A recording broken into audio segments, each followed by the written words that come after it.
To the 10th meeting of the Education, Children and Young People Committee in 2026. Our first item today is to consider a Type 1 consent notification sent by the Scottish Government relating to the proposed UK statutory instrument, the Erasmus Plus Programme Data Processing Regulations 2026. Do any members have comments to make on the consent notification? Mr Rennie.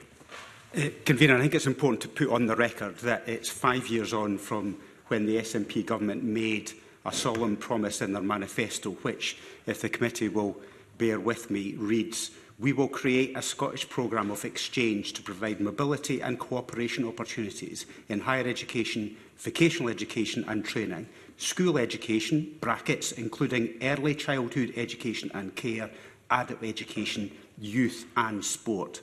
5 years on, they have failed to deliver that programme. They had a pilot programme, which was £1 million, and that was dwarfed by the Welsh programme, which was £65 million, delivered by my colleague Kirsty Williams when she was in government.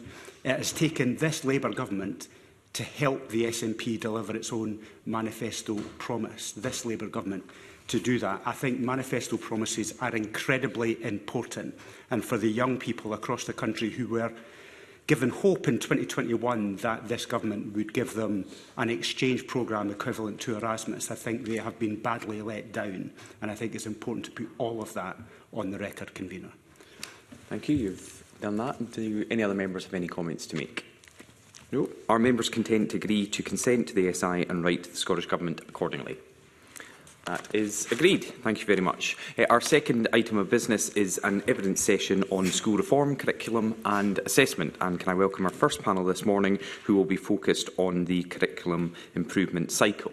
Can I welcome David McCluskey, Strategic Lead and Chief Education Officer at Perth and Kinross Council, representing the Association of Directors of Education Scotland, Dr Keir Bloomer, Chair of the Commission on School Reform, Andy Harvey, National Officer Education EIS, and Ollie Bray, Strategic Director Education Scotland. Thank you all for coming today and some of the written evidence that we've received in advance. Can I start the questioning this morning? We are weeks away from the end of this Parliament and the end of this 5-year term of the Scottish Government. I just wonder what your reflections are on the progress made or otherwise by the Scottish Government on curriculum development and education in this term of government and this term of the Parliament. Mr McCluskey, you have a wry smile on your face, or it may be just a welcoming smile for that question, so we'll go to you first. Merely a welcoming smile. I think we've made significant progress on the curriculum improvement cycle, particularly in probably the last year and a half, 18 months or so. I think we've got a clear route map for deployment of the evolving curriculum as we move ahead. And I think that really hearteningly that curricular development is involving all parts of the education system, all parts of the practitioner system, has done up until now, and there are plans for further involvement moving ahead. So I think at ADES, and certainly in my own context in Perth and Kinross, we're feeling optimistic and positive about the progressive curriculum improvement cycle, and we're looking forward to the draft technical framework arriving with us in June as a really concrete step in the development and deployment of that. Mr Harvey. Thank you, Convener. The EIS is pleased at the progress that has been made on the curriculum improvement cycle. I think it's a recognition of the esteem in which the values and the aims and the principles of curriculum for excellence are held. But I think it's also a recognition that reform is required in order to make it more workable. And where we're at right now, I think, as David referenced, the first release of the curriculum improvement cycle to the system is coming in June. And for the EIS, there's a certain urgency around making sure we have time available for teachers to actually not just plan in the here and now, but strategically through additional inset time and additional planning time to help us overtake that. And we're also determined that, and we welcome Education Scotland's approach to the curriculum improvement cycle, which is to co-create the new framework and the CIC with the education profession, with the teaching profession. But we do need to address the fact that a lot of our teachers simply don't have the time or the resource to get out of school, particularly in the primary sector. And I would highlight that as a significant issue because there is a risk of skewing the outputs unless the voices of primary and early years teachers are heard just as much as other sectors. Thank you. Thank you. Dr. Bloomer. I welcome the fact that there is an improvement cycle, but I regret that there are not as yet insufficient recognition of the shortcomings of the curriculum as it is currently implemented and a lack of principles about how the curriculum should be developed in the future. So it seems to me there is an opportunity there, but that it is not yet resting on any kind of firm philosophical foundations. Okay. Thank you. And Mr. Bray. So, I think there's been good progress in the last 5 years. Could things have been quicker? Maybe. Have we taken our time to make sure that we've got all the correct building blocks in place? If we think back to the start of this parliamentary term, we started off with that OECD report in 2021, and that's led to a number of other external reviews, which, of course, have been scrutinised with this committee over time. But each one of those external reviews was trying to answer a recommendation from that original OECD report. And I suppose what we've been doing with the curriculum improvement cycle work over the last 24 months is taking the best of those recommendations, taking the best of that independent review, and then working with the system in order to progress the work on the curriculum improvement cycle. And I feel quite heartened that both David and Andy have said that they feel the work seems to be going in the right direction around that. We certainly feel it's in the right direction. We feel that we're roughly on track to make our delivery deadlines, both in June and in January next year, where we're putting out materials into the system. And while I take Keir's points around some of the fundamental challenges that we've had with the implementation of CFE, is I think that the curriculum improvement cycle does have some philosophical principles behind it, and also a set of principles that we're trying to abide by, and we published those a couple of years ago on the curriculum improvement cycle website. I get quite pedantic with things, so I'm just going to pick up this point. Yeah. Roughly on track for June? I mean, we're coming to the end of this term in terms of parliamentary scrutiny. There'll be a new parliament coming in.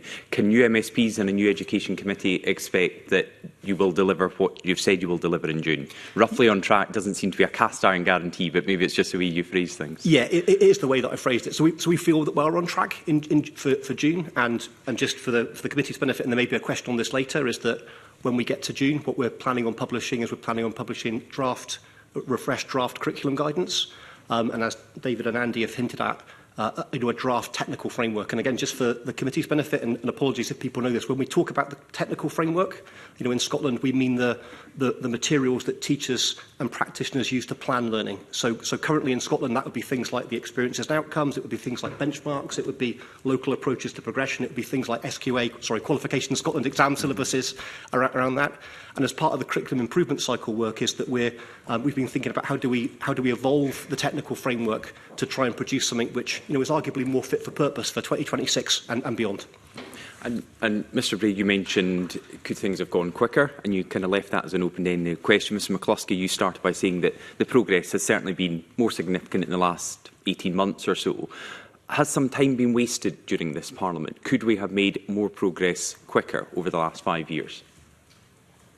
So I suppose when I talk about things going quicker is that anything that we do with reform in education in Scotland has to fit into the rhythm of the school year, and I think that sometimes people don't appreciate that.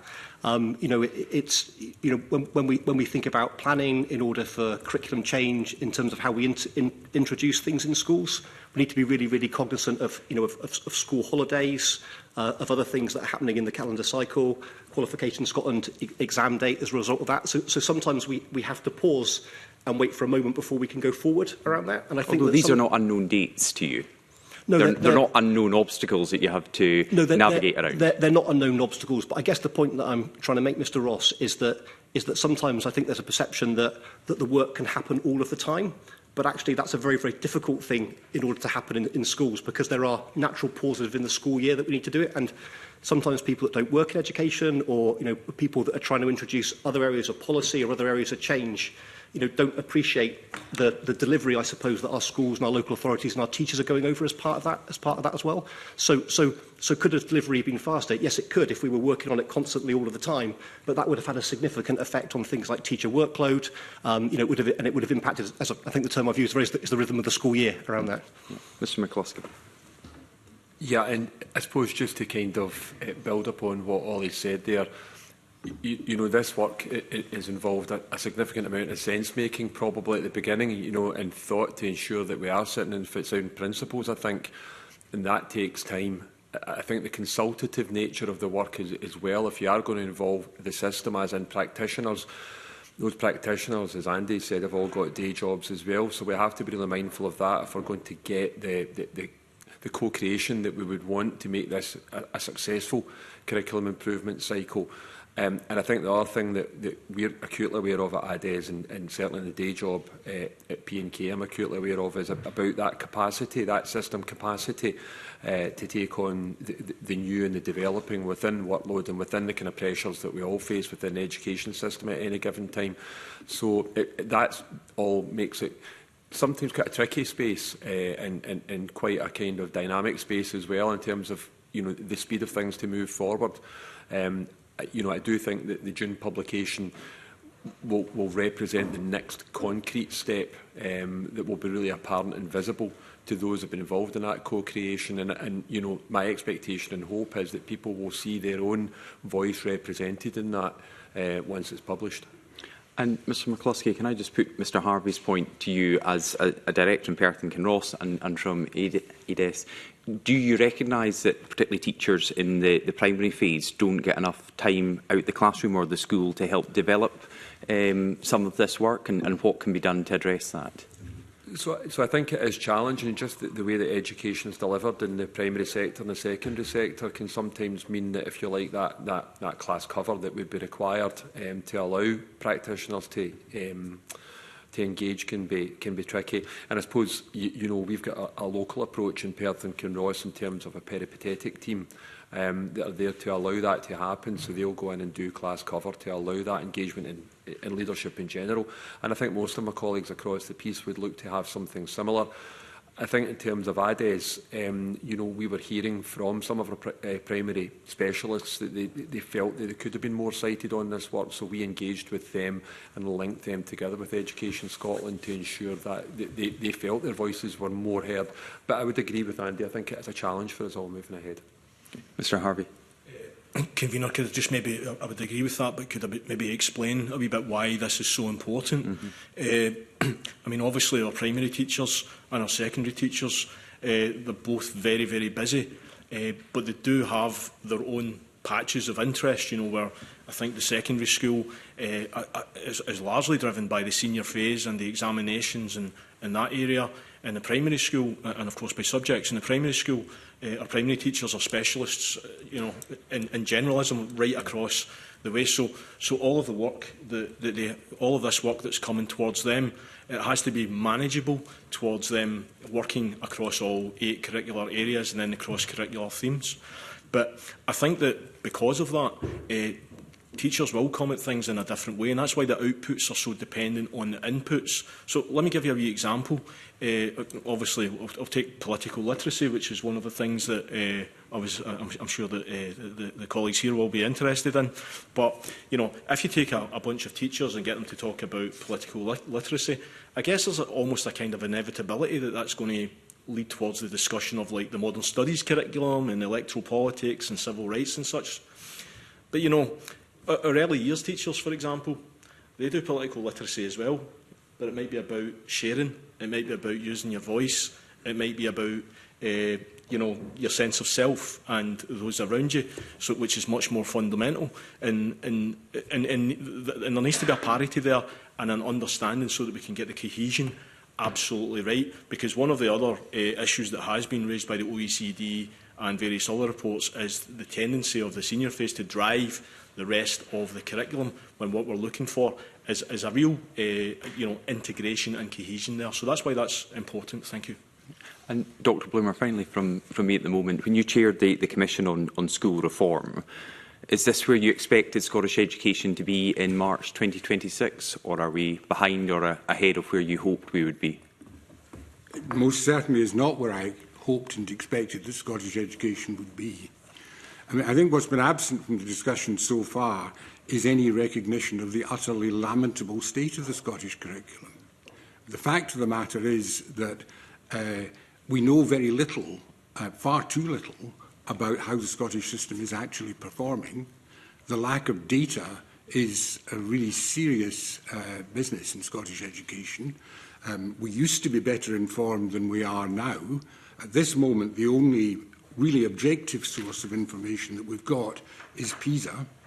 I'm delighted the Scottish Government has rejoined, or is in the process of rejoining, the other two major international surveys, TIMSS and PIRLS. I think it is about time they started to think about reinstating something like the Scottish Survey of Literacy and Numeracy, which was an extremely important and actually very economical source of data on the performance of Scottish education. But we don't have these things at the present moment. What we do know is that there has been a process of continuing decline in relation to PISA, which is, as far as we know, continuing at this moment. There is therefore something quite fundamentally wrong. In our view, that is the lack of emphasis upon knowledge as the basis for the curriculum. But until we start addressing that kind of fundamental issue seriously, we are not going to make progress. And do you continue to make these representations to government? And what reason would government ministers have for not wanting to be part of these comparisons, other than potentially our standing dropping against comparator nations or in international rankings? Well, at the time when the government took us out of TIMSS and PIRLS and also withdrew the Survey of Literacy and Numeracy, it was really rather hard to avoid the conclusion that there was an attempt being made to hide the evidence. Now, in fairness, they are rejoining those two international surveys, so that is a step forward.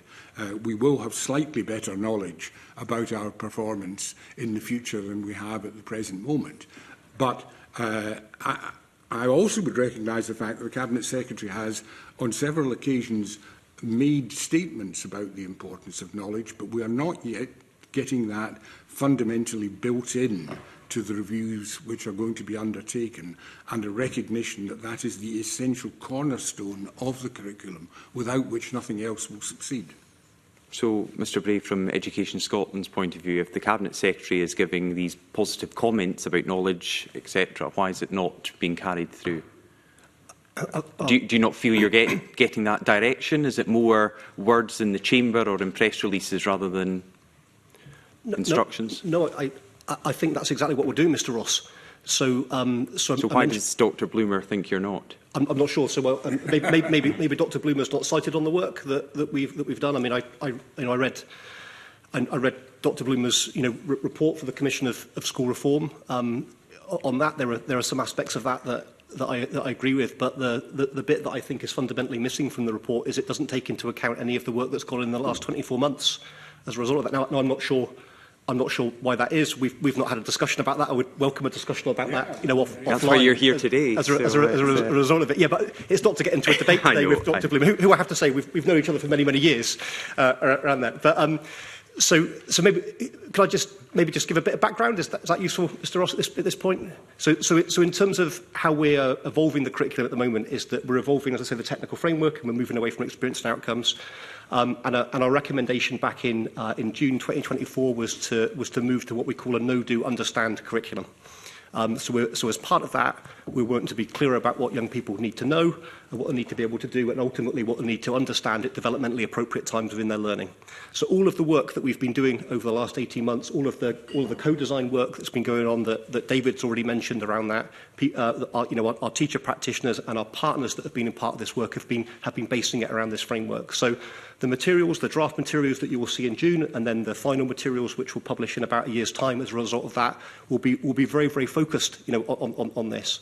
So it'll be very, very clear about what we require children to be able to know and what they'll be able to do at developmentally appropriate times in their learning. We're not losing that important aspect of the developmental appropriateness, but ultimately what we're working towards here is we're working towards a curriculum which is more geared towards teaching for understanding. And the reason that I mention that is because I feel that sometimes, in these debates, not this particular debate, obviously, is that sometimes people use the terms knowledge-rich. But as Claire will probably be the first to tell you, there are 5 or 6 paradigms of knowledge-rich, some of which neither of us would want to sort of buy into. Around that, it's not just simply about learning facts. It's about actually understanding the direction of travel that we want children and young people to be able to have to develop this understanding. So I feel that we're doing some of these things already. In fact, I feel very, very confident about that. Okay, thank you very much. Miles Briggs. Thank you. Good morning to the panel. Thank you for joining us this morning.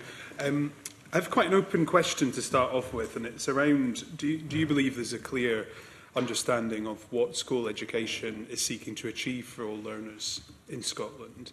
And I ask that question given some of the evidence we've taken over the last year from different inquiries we've had around schools having 15-minute timetables, for example.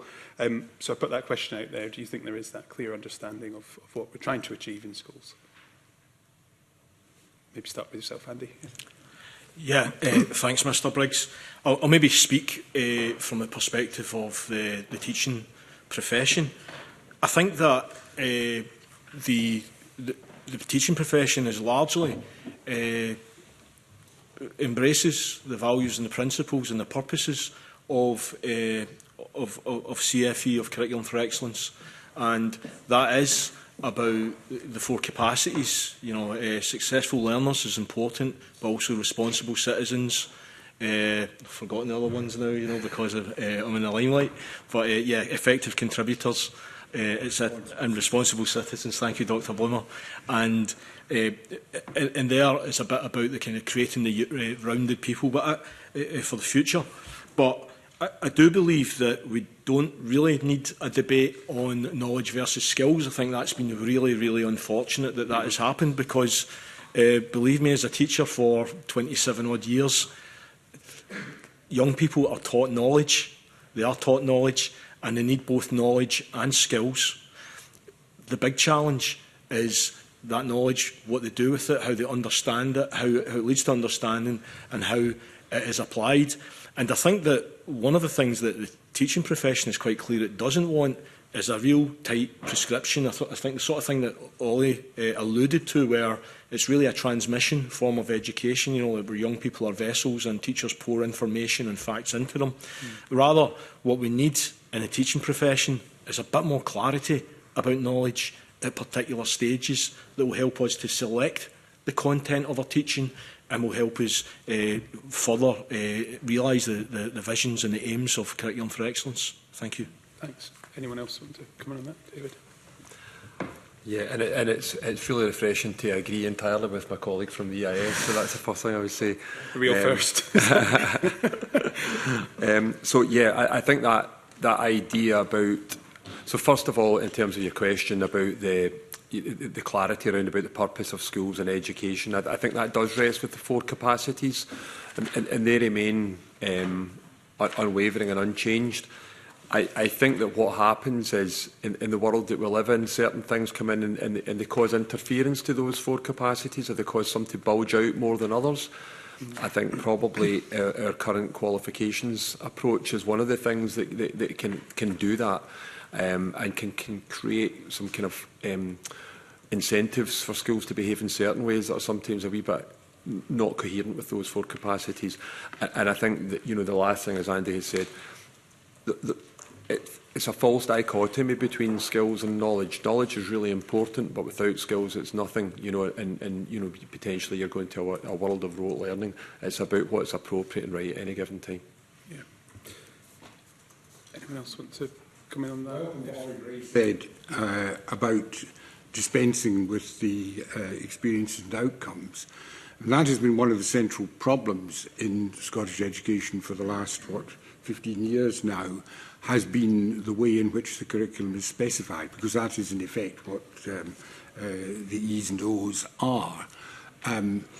Apart from the rather patronising and juvenile way in which they're expressed, put in the mouth of the child, which is unfortunate in itself, this notion, they have managed to obscure the place of knowledge in the curriculum. They are not easily understood by teachers. So their abolition is something which is extremely welcome and cannot come quickly enough. It will be interesting to see what kind of specification is going to succeed them, because that is absolutely fundamental. Yeah. Just come back to your questions. So again, agreeing with some of what's been said there around that, Mr. Briggs. Might be just helpful to think a little bit about, or for me just to explain a little bit about how we're thinking about the overall structure of the curriculum, and therefore linking into the purpose. So I think all three of my colleagues here have mentioned the importance of the 4 capacities. They want young people to be individual citizens, contributors and learners. And you'll notice that I've ditched the adjectives from that. I think that sometimes over the political debate, in recent times, we've become obsessed with the adjectives, right? We actually want young people to be these things. Those are the purposes of Scottish education. I see this as a series of layers. That's what we're aiming towards. I see the layer underneath that around, in order for young people to be these things, need a collection of experiences. That's the notion of curriculum design, which of course is realised at a local level. But also young people need to be able to engage with key ideas. Sometimes we call them big ideas within our paper. In order for young people to develop those big ideas, they need to develop conceptual understanding in order for that to work. In order to develop conceptual understanding, young people need to be able to know and they need to be able to do things at developmentally appropriate times in their learning.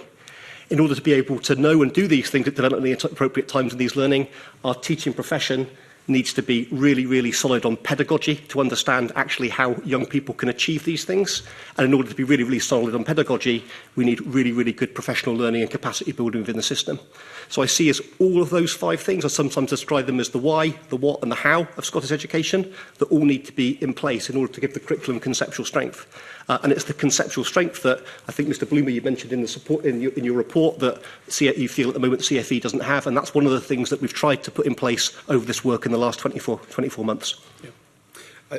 I wanted to ask both David and Andy, you touched upon this in terms of skills and where does that sit in the development of a curriculum. And, over the last year, I've done probably the best visits I've done to schools has been meeting with young people who are furthest removed from the curriculum, who are often not in class, who are in hubs, and there's fantastic work going on with school-college partnerships to get them back into learning, to actually often get them into a construction apprenticeship, foundation apprenticeship, and then all of a sudden they realise they enjoy maths because it's going to be needed and it will get them into life. So I just wonder where that has been a missed opportunity to really stretch that out across schools, to not often just see it as something for those who have checked out of their education, but actually see that as a much more beneficial opportunity for so many young people, and to embed that into the curriculum in a much stronger way than we are currently doing.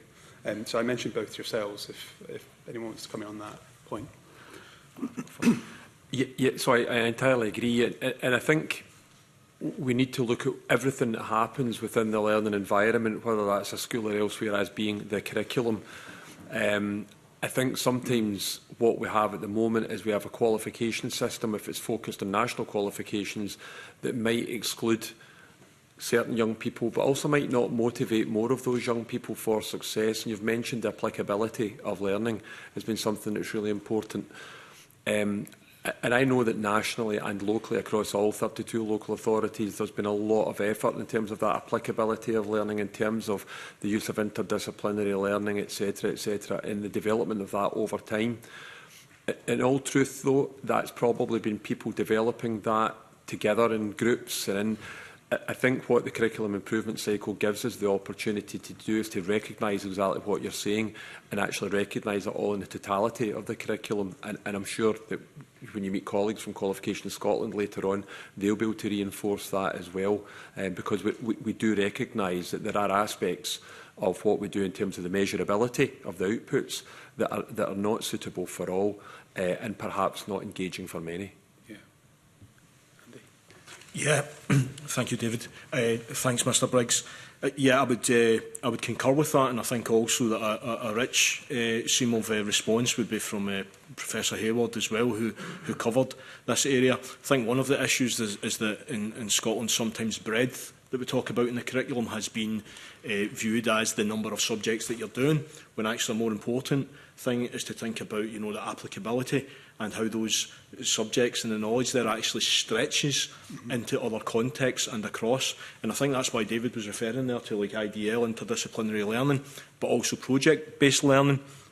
And I think it's absolutely right that more of certainly in the senior phase, I think more school leaders and teachers are going to the SCQF framework. They're looking at more skill-based and project-based learning. I think it's unfortunate, and I know it's not the specific topic of this session, but about the lack of progress that has been made around National 5 and the way that a lot of us, you know, the secondary senior phase is still largely hidebound by a narrow band of national qualifications, which are, you know, a range of subjects, which works for some young people, but for others does not. And I would say that without, you know, the timetable and staffing and resource flexibility, really limits that ability for us to be dynamic and responsive to the breadth of needs there. Thank you. Thanks. Anyone else want to comment on that? Yeah. I'm happy to come in super quickly around that because I completely agree with you, Mr Briggs, on this. I've seen firsthand as a teacher and a head teacher the transformational impact of those type of experiences that you're describing there on children and young people. And what we're trying to do as part of the curriculum improvement cycle is to create the enabling environment for more of that to happen in a consistent way. If it's just useful, I think it might just be worth just reminding everybody that our definition of curriculum in Scotland is the totality of all planned experiences for children and young people. So it's not just about curriculum areas and subjects. Again, it's already been mentioned, when we think about the totality of all planned experience for children and young people, that has to include interdisciplinary learning, that has to include opportunities for personal achievement, and importantly, and this links into exactly what you're saying, it has to include the life and ethos of the school as a setting as part of that as well. So I agree with what you're saying, and we hope to address some of that through this work with more robust guidance around curriculum design. Thanks. Thanks, Convener. Thank you. John Mason. Thanks very much, Convener. Yeah, knowledge has been mentioned already, and also cohesion. There's quite a lot of jargon going around here, which I'm not all totally familiar with.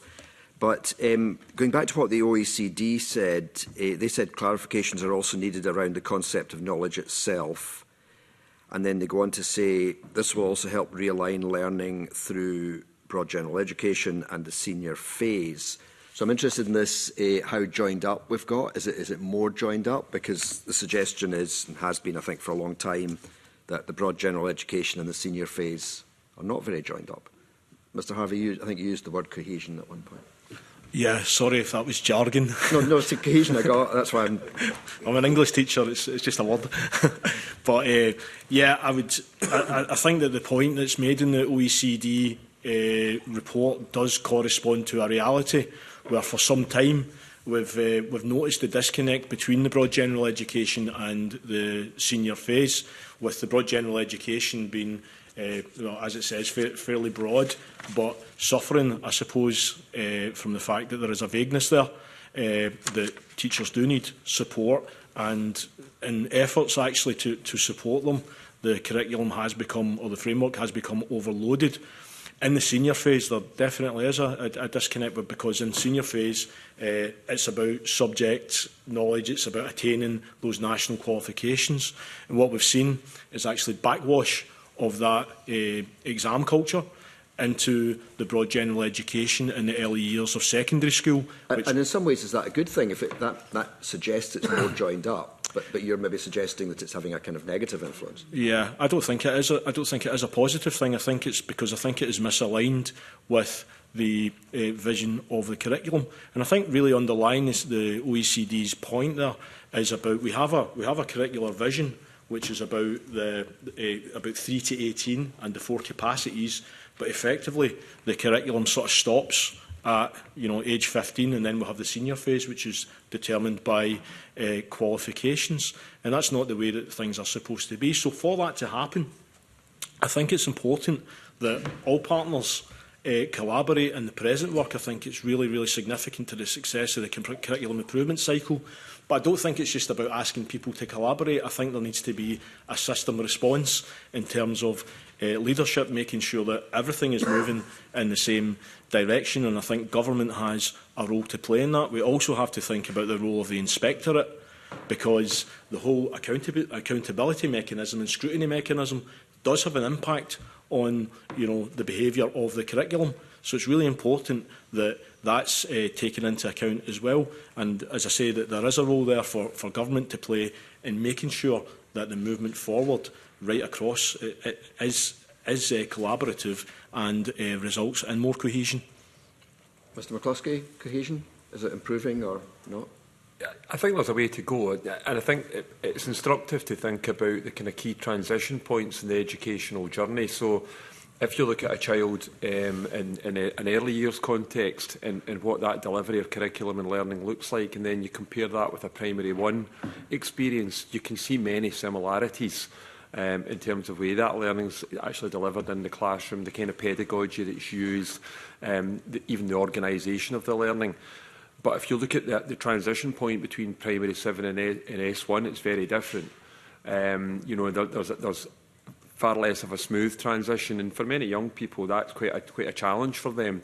Yeah, I mean, I remember when I was at school, that was the big jump in my school life, was primary 7 to S1, not 15 to 16 or so much that. Yeah, and I think that one of the things about Curriculum for Excellence and that lack of cohesion with senior phase that's been addressed, and all the things that we've heard about accountability, which is of course very important, but the backwash of that is that has largely stayed. So we'll often have young people or children in primary 7 who maybe have 3 or 4 key adults supporting their learning, and that's really helpful in terms of relationship building, health and well-being. But then they might move to a secondary experience whereby they've got far more than that, and sometimes some very short interactions with adults. And I think that we've got an opportunity with the curriculum improvement cycle, and indeed with the redesign of our senior phase that will come from that to help smooth that transition. And I think that will create a better experience. I mean, I think it was said at one point that, kids in primary school don't interact with enough adults, and in secondary, maybe too many, or at least teachers, I'm thinking of. Is that inevitable, or is there a way around that? I think it can be modified, and I think, in my own context, we've done much round about that. At one stage, we had, in some schools, children coming into S1 and they were maybe having 20 teachers over a week. And that's far too many to create any meaningful relationships, and also in terms of delivering learning effectively. So we've moved that forward a lot locally, but I think that the curricular structure that's been developed will help all of us to do that more effectively and resist the temptation that you have to deliver an SQA subject in S1 just because somebody might want to choose that in S4, 5 or 6, which has been part of the legacy of where we've been. Mr Bray, OK, I'll come to you, Dr Bloomer, first. Thank you very much. The terms broad general education and senior phase were introduced by Building the Curriculum 3, which is probably one of the more disastrous pieces of curriculum advice that has been wished upon Scottish education in the last 25 years. One of its immediate effects, as you may recall, was to actually restrict the breadth of the curriculum in S4 in quite a large number of Scottish schools. Those that followed the advice precisely ended up with a narrower curriculum than they had before. Those that ignored the advice did better as a result. As far as I can see, the notion of the broad general education has done nothing to correct the problem of the transition from primary to secondary education, to which you referred from your own experience, and I would concur, although mine is even a lot longer ago, but still, we have not managed to sort that. So the removal of that particular piece of guidance, which I think is envisaged in what Ollie Bray was saying, is certainly extremely welcome. There is also, of course, a need for a pretty thoroughgoing look at the senior phase. We've now got a position where S6 is now a more meaningful experience and offers a much richer variety of experiences than it ever did in the past, and that's very positive. But there are issues which in cash-strapped times are really ultimately unavoidable, the coexistence of 4-year degrees with a 6-year school curriculum, for example. And that will only get unravelled following serious discussion, which has not even started yet, and over a sustained period of time. So there's a lot remaining to be done there. Okay. Mr Bray, the whole 3 to 18 spectrum, is it becoming more coherent? So I genuinely think it will become more coherent as part of this piece of work. And again, I don't want to... So it will be. It hasn't really become more coherent in recent years. So I think there are a few challenges that we've currently got, and again, Mr. Bloomer has already hinted towards this. So, as the committee is aware, you've taken other evidence on this previously, is that some of the experiences and outcomes are open to interpretation. And as a result of the experience and outcomes being open to interpretation, that sometimes means that there aren't strong building blocks to build onto the qualification phase on. So what happens as a teacher, and as a secondary school geography teacher, is that you go to the exam syllabus and you look at the exam syllabus because that's where the content is specified. And that causes then a rather unhelpful backwashing into the broad general education. So what we're trying to do as part of the curriculum improvement, so this has been recognised, this is in the report that we published in November 2024, is what we're trying to do as part of the curriculum improvement cycle work, is that being clear on what young people need to know, do and understand at developmentally appropriate times in their learning through the BGE. This means that we could be clearer on then on the building blocks moving into qualifications. The other thing that we're really keen to do is that at the moment there's a slight disconnect, we feel. And again, we've published this information between CFE 4th level, which is currently an open-ended level, and SCQF level 4. And again, this is where it gets a bit jargonistic because those two things sound like the same thing, but they're actually quite different things. But actually what we're doing as part of this work is we're aligning both of those two layers together as well. So it means that we've got the two different frameworks that are coming quite close together. And the third thing that we're doing, working with Qualification Scotland, I think that you're speaking to Qualification Scotland later, is that when CFE was developed, the experiences and outcomes were developed by one group of people, and the qualifications phase was developed by another group of people. And as part of the work moving forward is we're going to make sure that we've got some of the same people on both teams that are developing that work. So we're trying to encourage that coherence both structurally, both technically in terms of aligning the SCQF, but also on that human level as well to try and reduce that ambiguity. Okay, thanks. I'll leave it at that. Thanks, Camille. Jackie Dunbar. Thank you. Good morning, panel. Will the new framework and approach to the curriculum for excellence lead to more consistency, do you think? And how do you think the tension between consistency and coherence and local autonomy is being navigated in this work? I'll just take anyone who would like to answer. Mr. Bray. I'm happy to come in because I think the answer is yes around this. So in terms of more consistency, I feel like I've rehearsed this line a couple of times before in this, but we're as part of this work, we're trying to be clearer on what young people need to know, do and understand at developmentally appropriate times in their learning. As part of that, that's really the development of what some might call a national progression framework.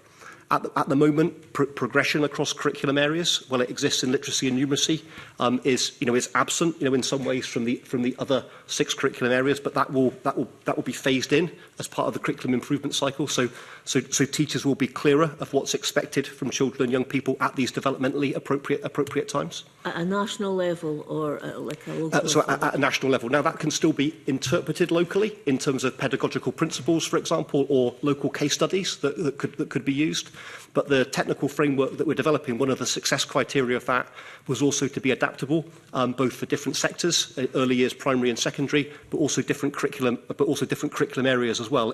Acknowledging that the way that a young person may, for example, engage with mathematics and science might be different from English, and expressive arts. So and the current technical framework is kind of a one-size-fits-all. And as a result of that, it creates tensions in some of the other curriculum areas. So, in answer to your question, Mr. Dunbar, is I do think that the work that we're doing here will help with that. One of the things that's come from all of the work we've done over the last 24 months, particularly from the pilot curriculum reviews, because we tested a lot of this before we actually started to roll out the overall programme, is what teachers are really clear on, is that they didn't want a prescriptive curriculum. They didn't want a system that you might find in a Singapore or a Korea or other countries. But at the same time, they didn't want the complete autonomy that they've got now. So they valued the autonomy and the local decision making, but they just wanted more clarity about what children needed to know, do and understand at those developmentally appropriate times. So the term that we use internally, which seems to have landed quite well with the groups, is that we're trying to develop a curriculum, which has got clarity but flexibility in order to take on board the needs of children, but also to take on board the local context as well, which of course is vastly varied across the whole of Scotland. Okay, thank you. Mr McCluskey. Yeah, I would just concur with what Ollie said, and I think it's been really interesting engagement with professionals across Scotland as we've been developing the curriculum. That point that Ollie made about that balance between prescription and autonomy. You want to avoid being a complete reaction to what's gone before, don't you? Otherwise you just end up being a pendulum swinging one side to the other. But it was clear that people wanted more clarity, and there were things that we could agree on nationally and other things that would be dependent upon context locally, and that's been a bit of the work that's been teased out. I think that one of the lessons from before was about that progression framework, what's actually happening in delivery of the framework. In the past, local authorities have tended to do that themselves, so we don't need 32 of those, we need one of those for each curricular area, and that makes perfect sense. So that's your kind of building block of the curriculum that we have, is what's actually happening in the classroom. The way it would happen, as Ollie said, is you've got your understanding at the top with the big idea. That will feed down into more conceptual understanding. But the layer below that is what actually happens. And I think there's a lot more clarity around about that in the draft technical framework that we'll see in June. And that the message has been that is, well, not only welcomed, but that, I don't know, is about 1,600 practitioners across Scotland, all have been involved in developing that, so there's a bit of shared ownership of that moving ahead, and that feels a more positive place to be. Okay, thank you. Dr Bloomer? In a democratic society, a well-run education system has a limited amount of genuinely strategic national policy and widespread autonomy at school level. So that, I think, is what we're wanting to achieve. We wait for the publication of the framework that Ollie Bray has been talking about to see whether that is what we're going to get. But that, and I think it underpins your question, is what we should be aiming for. Okay, thank you. Mr Harvey? Yeah, I think that it will bring more consistency. I think that one of the things, it goes back to what the problems are with the present arrangement. And if for over 20 years now, there's been an accretion of competing priorities that have just fallen on to teachers and to schools, and nothing is ever removed. And the teachers use the E's and O's. There's hundreds of them to plan the learning. Sorry, use the experiences and outcomes. Sorry, I'm just slipping into jargon there. Sorry, you have to keep it simple for me. I don't do acronyms. But they use the experience and outcomes, the E's and O's that teachers refer to. There's hundreds of them, and there's more benchmarks as well. And it's really confusing, and it's been a struggle for classroom teachers, particularly in primary school, where you're covering all the curricular areas and cross-curricular themes to cover meaningfully in the time available. So it's quite clear to the EIS that this process must lead to less rather than more. It must be simpler, it must be clearer, and it must assist with the transition points, when young people are moving on, to have a greater consistency and clarity. What we don't want, however, is a list of additional prescriptive attainment rungs that young people have to achieve. It's really important that this framework is about looking at progress, which informs young people's next steps. When you say looking at progress, I'm presuming you're meaning for the individual pupil. Yes. Yeah, thank you. Bill Kidd. Thank you, Convener. Thanks, everyone, for the explanations. Now, I'm going to ask a sort of technical question, and Ollie Bray, I think, actually, this will be mainly aimed at, because what does Education Scotland mean by hierarchical and horizontal subjects, and how will the technical frameworks be different for different subjects at the same time as retaining the coherence across the curriculum? Yeah, it's a good question. A part of this will be a sort of slight repeat of before. So I guess one way of explaining it would be is that if we think about the different curriculum areas, young people engage and they progress in these curriculum areas in different ways, depending on the structure of knowledge and skills. So, for example, the way that you might, one way to think about it might be the way that you might learn mathematics and science. There are certain building blocks that you would want to put in place where you would want a young person to be secure on that before you would move to the next stage to understand the next concept. So we would call that a vertical, in terms of developing vertical knowledge. Other subjects, for example, the expressive arts, and even some aspects of literature, art and design, you can learn some of these concepts, not all, but in any order. But at the end point, you will also reach the same point as a result of that. So you haven't got to sequence the learning, if you like. It's just that young people have to cover this learning by the time they get to a certain point in their career. Does that sort of make sense? Yes, right. So then, in terms of the technical framework, then what we're proposing is at the moment, when we think about curriculum for excellence, we think about it, as I've mentioned already, in these four levels, which again is a slightly strange one because there are actually 5 levels, because of course there's an early level as part of that. So we've got early level, first, second, third and fourth. And all of the experience and outcomes and benchmarks, which again, just to remind people, is what currently people use to plan learning, they're put together into each of these buckets of early, first, second, third and fourth. Now, in the draft materials that we've been producing, and we've already shared some of the draft materials in mathematics, we're just testing those at the moment, because mathematics would be a vertical subject around that. What we've tried to do with the draft materials is that we've been quite specific around the order that young people should engage with the knowledge and skills as a result of that. Now, what you might expect when you see the June technical framework, and again, I'll just use expressive arts as an example, is that the order won't be specified, but again, it will just be grouped as a level. So one of our defining principles that we've been trying to do with the technical framework, again, is to make sure that it's adaptable. I think I mentioned this already for the different sectors, early years, primary and secondary, around that, but also to make sure it's adaptable for the different curriculum areas, as well, accepting perhaps that, well, the 8 curriculum areas are important, and of course that's incredibly important in secondary schools because that's how secondary schools are structured. For all of the materials to arrive as individual curriculum areas in a primary school is going to increase workload, and that's going to be an awful lot of work. So how can we repackage those in a different way to make it more appropriate for the different sectors as part of it? So we've been thinking a lot about that. I think David's already hinted already. We've been doing some of the thinking on that, but Education Scotland's really been the facilitator in this. We've been engaging with the profession to actually, work with people that are working with children and young people on a daily basis to help us, develop the strategies to really, hopefully, make this land well in the classroom and be more appropriate moving forward. Yep, and thank you very much for that. And Andy, please. Thank you, Mr. Kidd. I think what Ollie's described is, we are supportive of that, but I would have to point out that it is also an enormous challenge. It's an enormous challenge to make that workable. And as I referenced earlier, particularly in the primary sector, where there is such a full spectrum of responsibilities on teachers, and it won't be the first time that this committee has heard about the independent research that, on average, Scottish teachers are working in excess of 11.5 hours per week, and that's a symptom that something is seriously structurally wrong in education.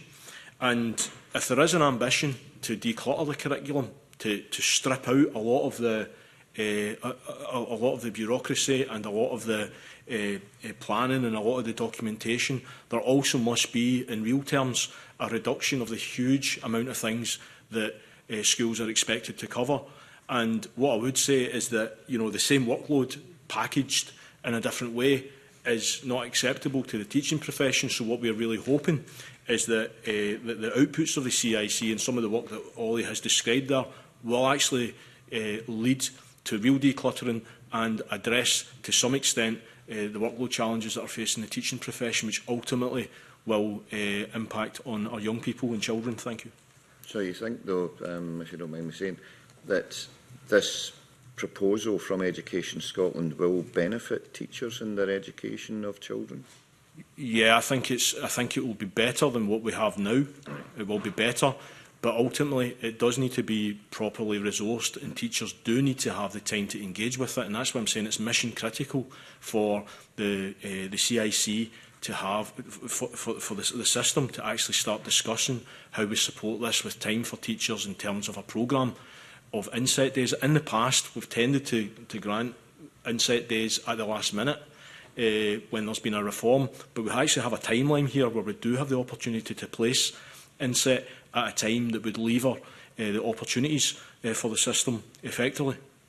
And teachers do they have to learn a new way of doing things, or was this fit in, just restructuring, but fit in generally with what they're already doing anyway? I would point out that it won't necessarily change pedagogy, right? Actual teaching, but it is, as Ollie said, this is the key tools that teachers use to plan, and there are also spin-offs such as the progression framework, etc. So it is a significant task for teachers, but it will also be about revisiting the aims of the curriculum, and will support some of the wider ambitions that we have right through the curriculum from 3 to 18. Okay, thank you. Anyone else want to add anything? Is that okay? Yep, that makes sense. Thank you both very much indeed. That was great. Thank you. Thank you, Mr Kidd. Can I just ask about these inset dates? Because that then seems to be a very straightforward and sensible suggestion. Mr Bray, you were mentioning in your answers to me at the beginning of this session that you have certain dates that are immovable, and you have to plan ahead, and that's why progress can't go maybe at a quicker pace. Are these inset dates that Mr Harvey is suggesting on your radar, and ultimately who's responsible? Would Education Scotland stipulate that? Is it down to individual local authorities when they choose to have them? What's the plan for that? So all local authorities have, correct me if I'm wrong here, David, 5 inset days over the course of the year. We're currently working with ADES to think about some of the different programmes of support that we might be able to use as part of the existing in-service days that local authorities have. But I think it's also acknowledged that that's probably not going to be enough, for a new curriculum, Mr Ross. And my understanding of that at the moment is that additional in-service days are currently being considered, but no decision's been made on that at the moment. So Mr McCluskey, who makes that decision? I mean, can Murray Council, where I live, and my 2 boys, one's at primary school, one's going this summer, are they going to say we now need to double our number of in-service days to do this, or have another couple? And could that then be different in neighbouring Aberdeenshire and Highland Council on either side? So at the moment, in terms of the 5 inset days that we have, they're at the behest of all local authorities, and that depends upon the individual school year and local authorities. We're going through an exercise in P&K around about that. There's a lot of factors that feed into that. As Ollie says, that additionality of 2 inset days at this stage in a curriculum improvement cycle, we in ADES believe would be really welcome, and in fact probably essential to help us really get to grips with this significant change that's coming. I think that there is probably strength and some kind of coherence in terms of the timing of those inset days, because there's an opportunity perhaps to use them in a way, and we discussed it with Ollie and his team only very recently, to create opportunities for bigger events involving colleagues from across local authorities, and what actually is a national programme that we're looking to roll out. So we would welcome that, and that's something that I think Ollie's trying to progress at the moment. Okay, I've picked up that everyone thinks it's welcome and is needed. I just don't know how it happens. So, we've got 5 at the moment. Will we then have 7?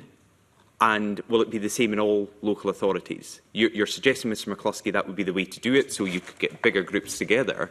But could we still have a situation where actually, because the school year has been planned out, some local authorities think it's not right for their schools or their staff to take the in-service days at the same time as other local authorities? Mr Harvey. Sorry, if you want to come back first, Mr McCluskey. I was just going to say, from an ADES point of view, the earlier a decision is made in terms of any additionality, the better and easier it is to plan. That's the point I suppose I would make at this stage. Mr Harvey. Yeah, thank you, Convener. My understanding, right, is that there are issues of regulation around this. However, and it would ultimately be, cut to the chase. It's, in our view, this requires political leadership. And it requires the government to make that decision and to progress the collaboration necessary to implement this. And I think with that, political will, that could make it happen. But why are we sat here in March with a panel at the Education Committee saying this is needed, but no one able to tell me as convener or anyone watching this how it will be delivered? Mr Harvey? Yeah, well, maybe speaking out with my professional ambit here, but we have written to the Cabinet Secretary in terms to take the necessary steps in collaboration with local authorities to make this happen. Okay. It's in the legislation, it's in the 1980 Act, and the Cabinet Secretary has got the power to vary the length of the school year. So she could agree to the kind of reduction that you're talking about. Okay. But we've just seen no progress on that. Can you tell us when you wrote to the Cabinet Secretary roughly? Is this a recent? It was, yes, it was. I think it was in the last month to 6 weeks, and the response we have is, well, it's no decision has been made.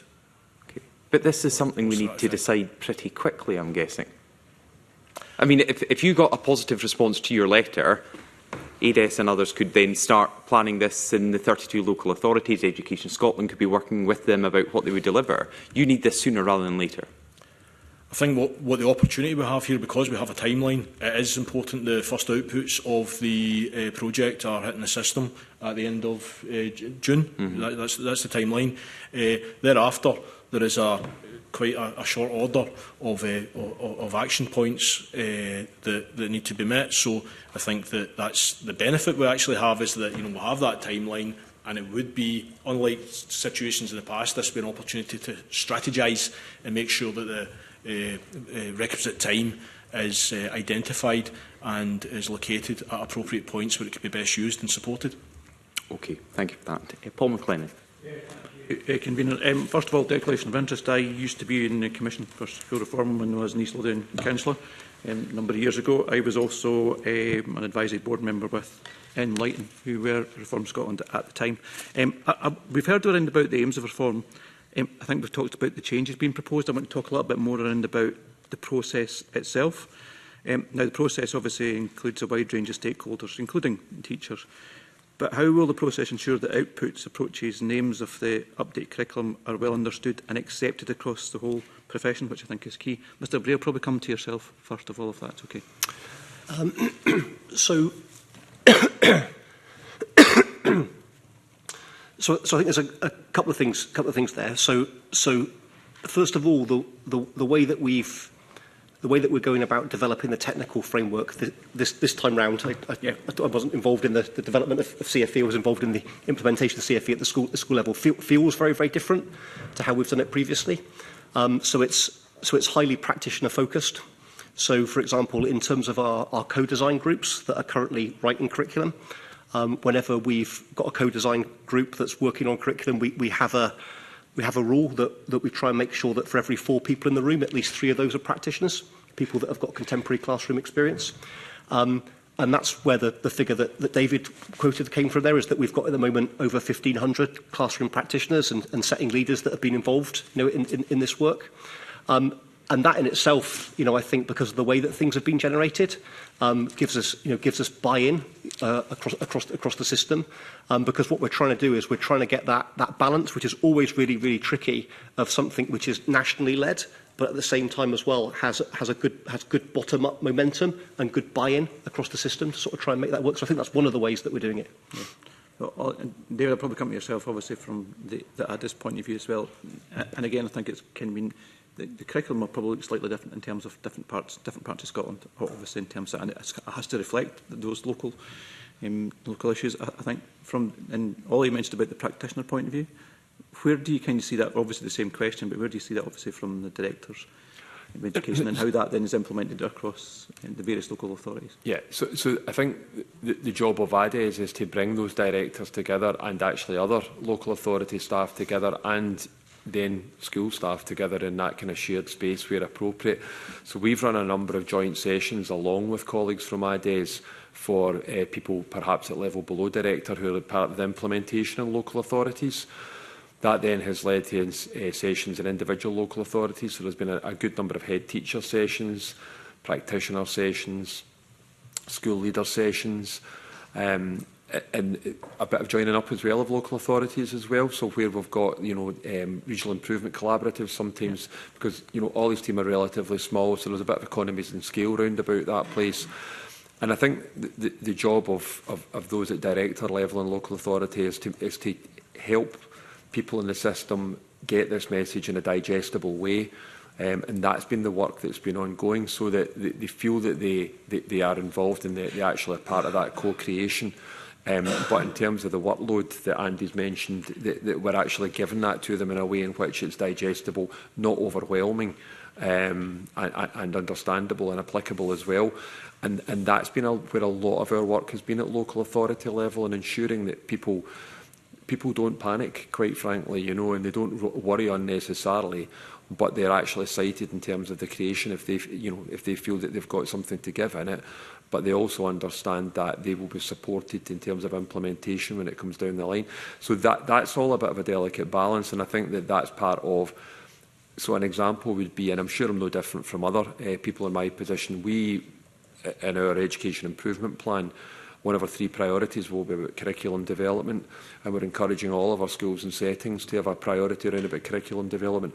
Now, that might look different in different schools and settings, and it might even look different in different local authorities. We've got some work round about our senior phase at the moment that's long overdue, so we don't need to wait in the technical framework to come out to improve our curricula at the moment, because the principles remain the same. And I think that's, that's the kind of message that we're trying to put out. There's a thing about curriculum improvement in cycling. The aspiration is that it delivers the curriculum for excellence that we wanted. So, I was an English teacher at the time, like Ollie, a practitioner in a school. There's plenty of long memories in the system of what we perhaps didn't quite so right last time, so it's ensuring that doesn't happen this time round. Yeah, David, thank you for that. Andy, I'll probably come to yourself, because I think David meant to point in about, obviously, it's fed down right through the school, and I think if there is going to be that curriculum reform, there has to be a buy-in from everybody that's involved. You touched about the issue on about the work balance in terms of that just now. So how do you see that kind of being, that process being, and how your members are involved? And there is that buy-in, because if they don't have the buy-in at the start of it makes it incredibly difficult then to implement that. No, absolutely, Mr McLennan. We cannot declutter the curriculum if we're going to simultaneously overload the workforce. And there's a lot of hearts and minds to be won here, and there's a lot of positives about the CIC, but workload for a lot of teachers is a deal breaker. I don't want to rehearse the arguments about the inset day, etc., but the reason why that is so important is because it's not about teachers engaging that after school on an individual professional learning basis. That is about teams of professionals, learning communities, from director down to head teacher, down to individual classroom teachers and support staff, actually getting a collective understanding of what this is all about. So it's really, really important that time is allocated. I'd also go back to the sense of ownership in the, in reprising the point about the importance of getting staff from all sectors released from school and making sure that we have capacity in the system for that, because those voices are really significant if we're going to have a cohesive output from this. Sorry for using the word cohesive. Andy, thanks for that. And Keir? Thank you very much to add, except that we have traditionally not done implementation terribly well. And one of the reasons we haven't done it very well is because we haven't taken account of the teacher workload dimension sufficiently carefully. And it's important, therefore, that this has to be structured in a way which does make the workload manageable and gets, therefore, teacher opinion positively engaged in a way that has not always characterised similar programmes of change in the past. Queen, thank you. Okay, thank you very much. Paul O'Kane. Thank you very much, Convener. And I suppose just following on around teachers' view of the curriculum improvement cycle, and we've heard much of that this morning about, I suppose, what teachers feel they need in order to engage properly in the inset days and things that we've covered in some detail. But I've spoken to teachers who are, I think there's a sense of perhaps trepidation about making sure that we get this right. I spoke to a number of RMPS teachers, in particular about the A's and O's and some of the challenges in both the denominational and non-denominational sector. But I think there is a sense of, as I say, anticipation about the opportunity, but trepidation. And I just wonder if Mr Harvey, perhaps in particular, might want to reflect that and about what more can we do to give confidence to rank and file teachers about their role in all of this. Yeah. Absolutely. I think that anyone involved in education will always have a sense of trepidation around the reform. Part of that is natural. Part of it is informed by a lot of the reforms we've had in the past, previously, and I think in our careers we could all, there's some allusion being made to errors in the past. So yeah, I understand that. The other thing I would say is that although we're discussing the CIC here, there is an awful lot of stuff in the system that, whilst the CIC is related to it, actually does need to be addressed. And I think that the CIC offers the possibility of being a catalyst in this regard. I mentioned inspection earlier on and the cottage industry of quality assurance, external scrutiny, top-down accountability that engenders, and also some of the data-driven pressures that are upon schools and which actually distort education performance. I mean, we would see this, and I think David referred to it earlier on, as something that's not necessarily deliberate, but is an inadvertent part of the system, and it drives the system. And we need to make sure that the CIC is an opportunity to address that. But there's a whole lot of other things which are tangential to that need to be addressed. So I suspect that when you speak to teachers and there's an element of trepidation, that those will be some of the things, because ultimately, if you go back to Ken Muir's report, he spoke about culture change. Not just changing structures, but actually that structural change being accompanied by cultural change. And I think that the CIC and its philosophy and the philosophy of Curriculum for Excellence offers opportunities to realise that, but it does require specific action. Thank you. Do you think they're scunnered?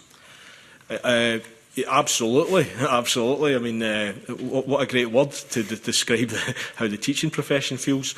But at the same time, I would also say that teachers are, by nature, very, very positive, however they react, because ultimately they're working with young people and they do want the best for the young people, but they do need the support of the system and they do need the resources and the time. I don't want to seem flippant, but it's the sense that I get when I talk to professionals, is both that balance of feeling that frustration but feeling the opportunity. And I think it's interesting what you say about the tangential issues that sit around this. So Mr Rennie, Mr Briggs and myself were at the IS manifesto launch, and one of the contributors from the floor said, if as a primary teacher I'm given another thematic week to deliver in primary, I'm just going to go mad, because essentially I'm trying to engage in a curriculum improvement cycle. I'm trying to look at my E's and O's. I'm trying to do all of that. And then I keep getting these thematic weeks that are supposed to enhance the experience of young people, but actually it clutters the landscape to some extent. Right. So would you recognise that as something that we need to look at in tandem with this? That is, I mean, I would say that is at the top line. And I think that the CIC will play a role in that.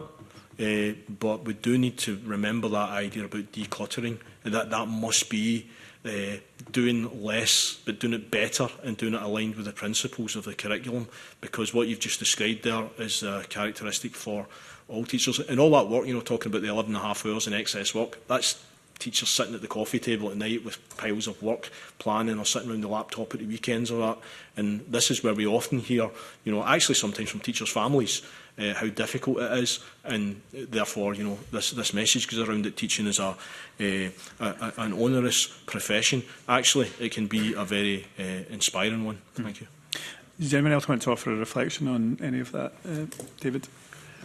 Yeah, and I think it's that discussion about decluttering the curriculum, which I think is really important.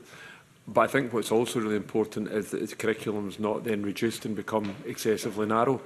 So I think that that's to be guarded against as well. So obviously one of the key measures of performance is how children do in literacy and numeracy, and that's right and proper.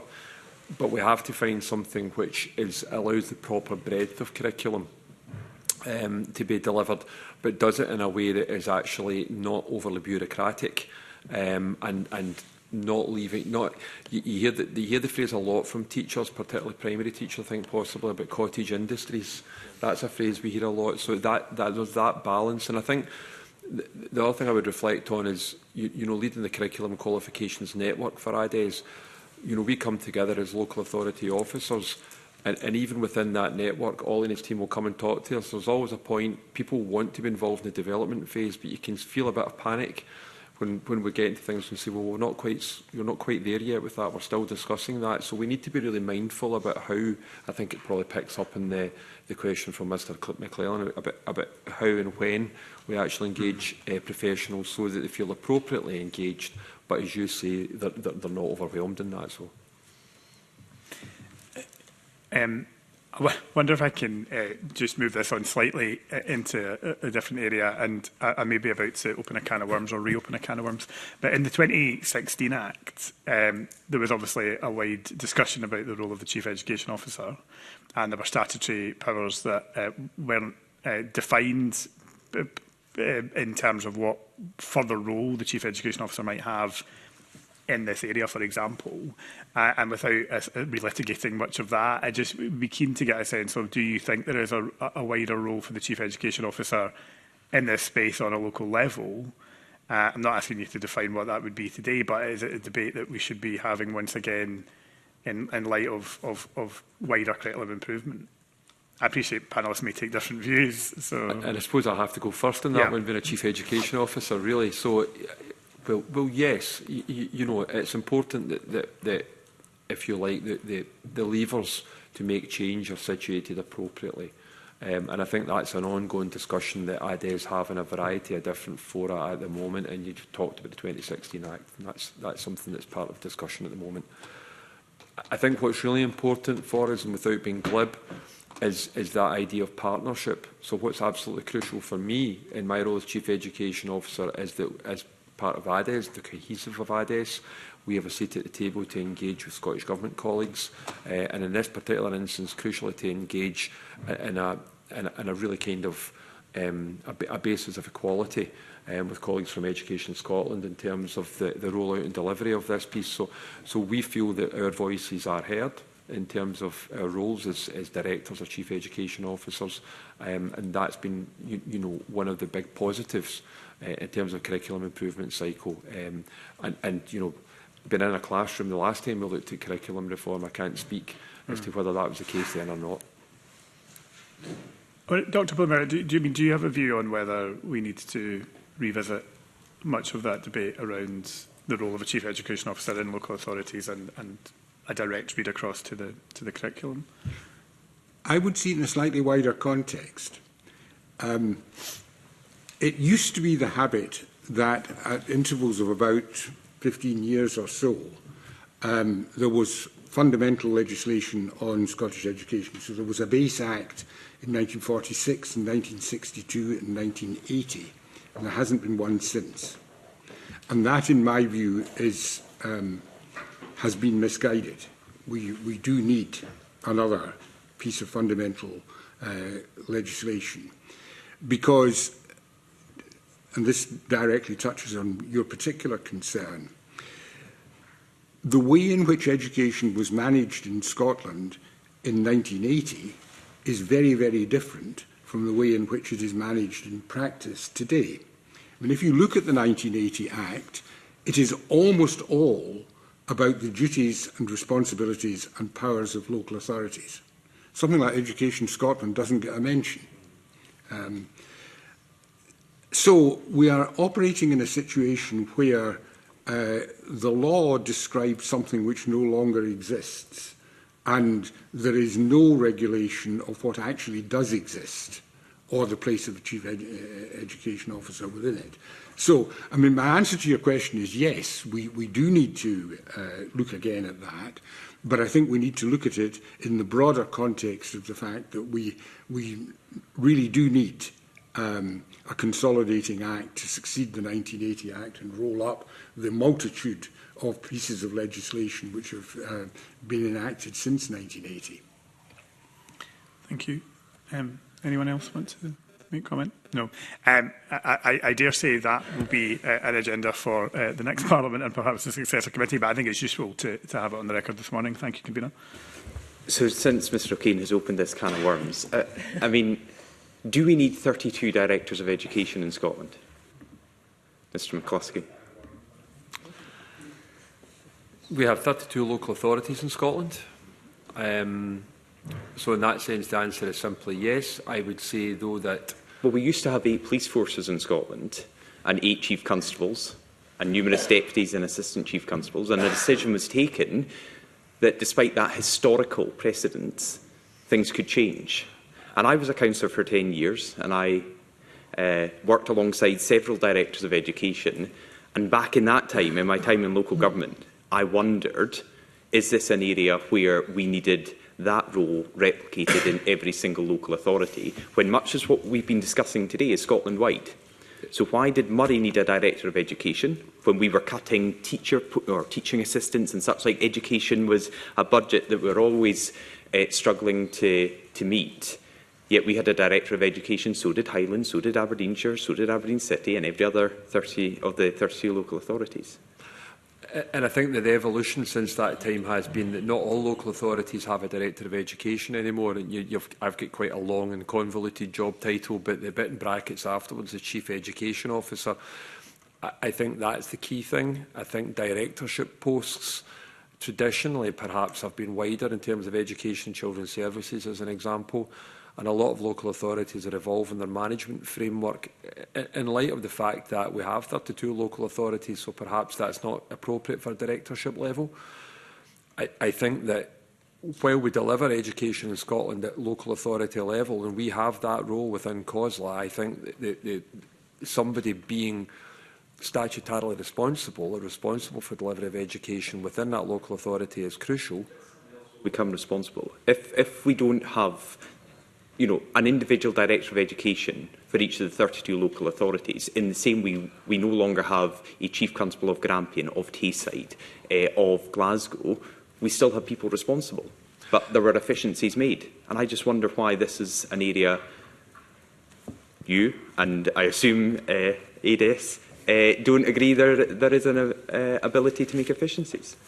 Well, I think, if we're going to the place of local government reform, that's something different.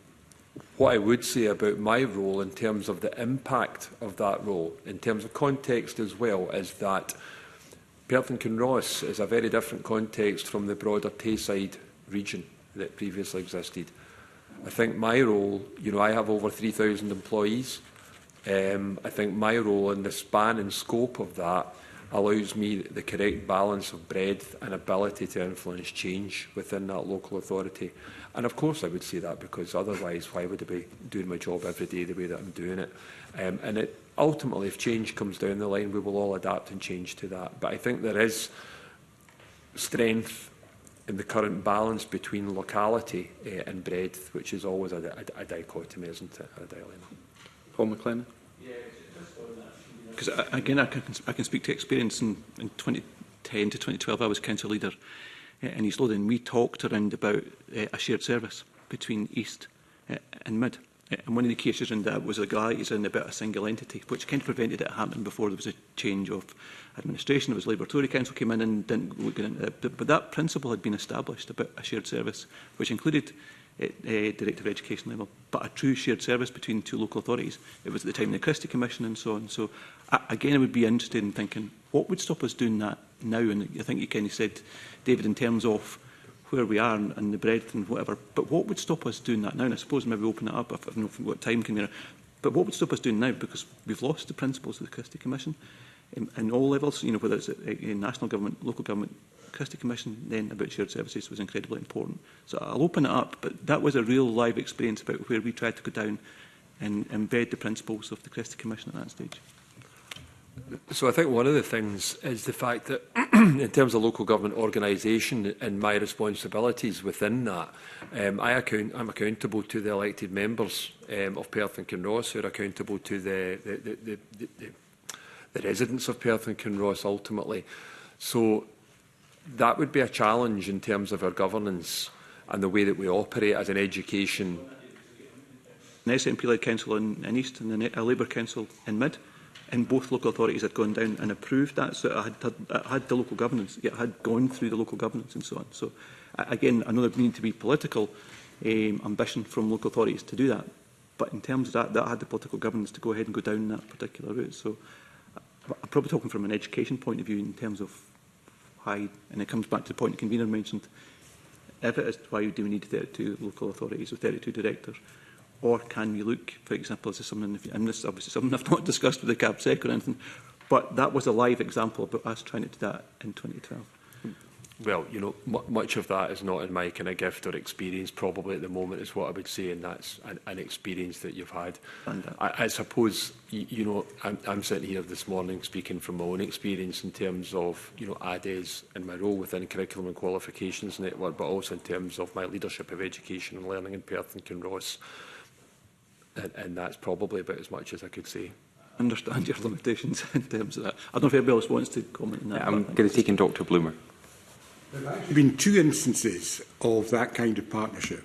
Clamantia, when I was there in Stirling, also had a very similar arrangement. I think it's significant that neither of them lasted all that long. The fact is that at the present moment, education is managed by local authorities. We have 32 local authorities. We are therefore almost certain to have 32 directors of education. But again, I think we've got to look at it in a somewhat wider context. I mean, this Parliament has now been in existence for 27 years. It represents the most significant change in the governance of Scotland that's taken place in an enormous length of time. But it has itself not looked at all, except for the question of the police and fire and rescue services, at how Scotland is managed below the level of the Parliament. I mean, there is a good case for doing so. I don't think it's a matter of simply of looking at whether we have too many directors of education. It's a question of looking at how public affairs generally are managed in a situation in which there is this organisation here, which was not here in the past. The can of worms that Paul Kane's opened up. It's Dr. Bloomer, with regards to your talk of having another Education Act in the next session, looking at towards that. You know, on this issue, you know, would that not be part of the debate, how we actually deliver education locally during that, the proceeding of that bill? You know, because I know it's been part of the debate that we've had in Parliament and other times that we've done it as well, you know, so surely when we're looking at it, we should be looking at maybe some kind of statutory way where there is like a regionalisation, where you've still got the accountability, democratic accountability, because we used to do it with 8 fire boards and 8 police boards as well, you know, so surely there's a way we can look at that as well. I would have thought so.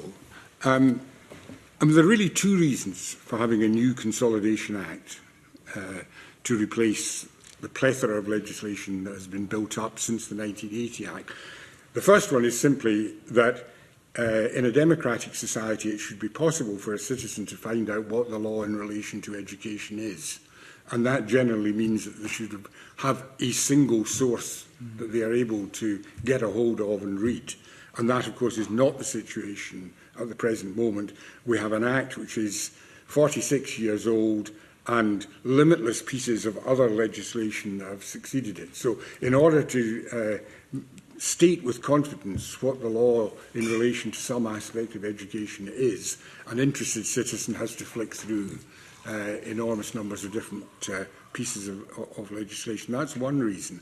The other reason, of course, why it would be useful to have a fundamental act brought in the next Parliament is just the one that you've given, that it gives the opportunity to reconsider the fundamentals, which has not been done now, as I say, for a period of 46 years. That's a long, long time.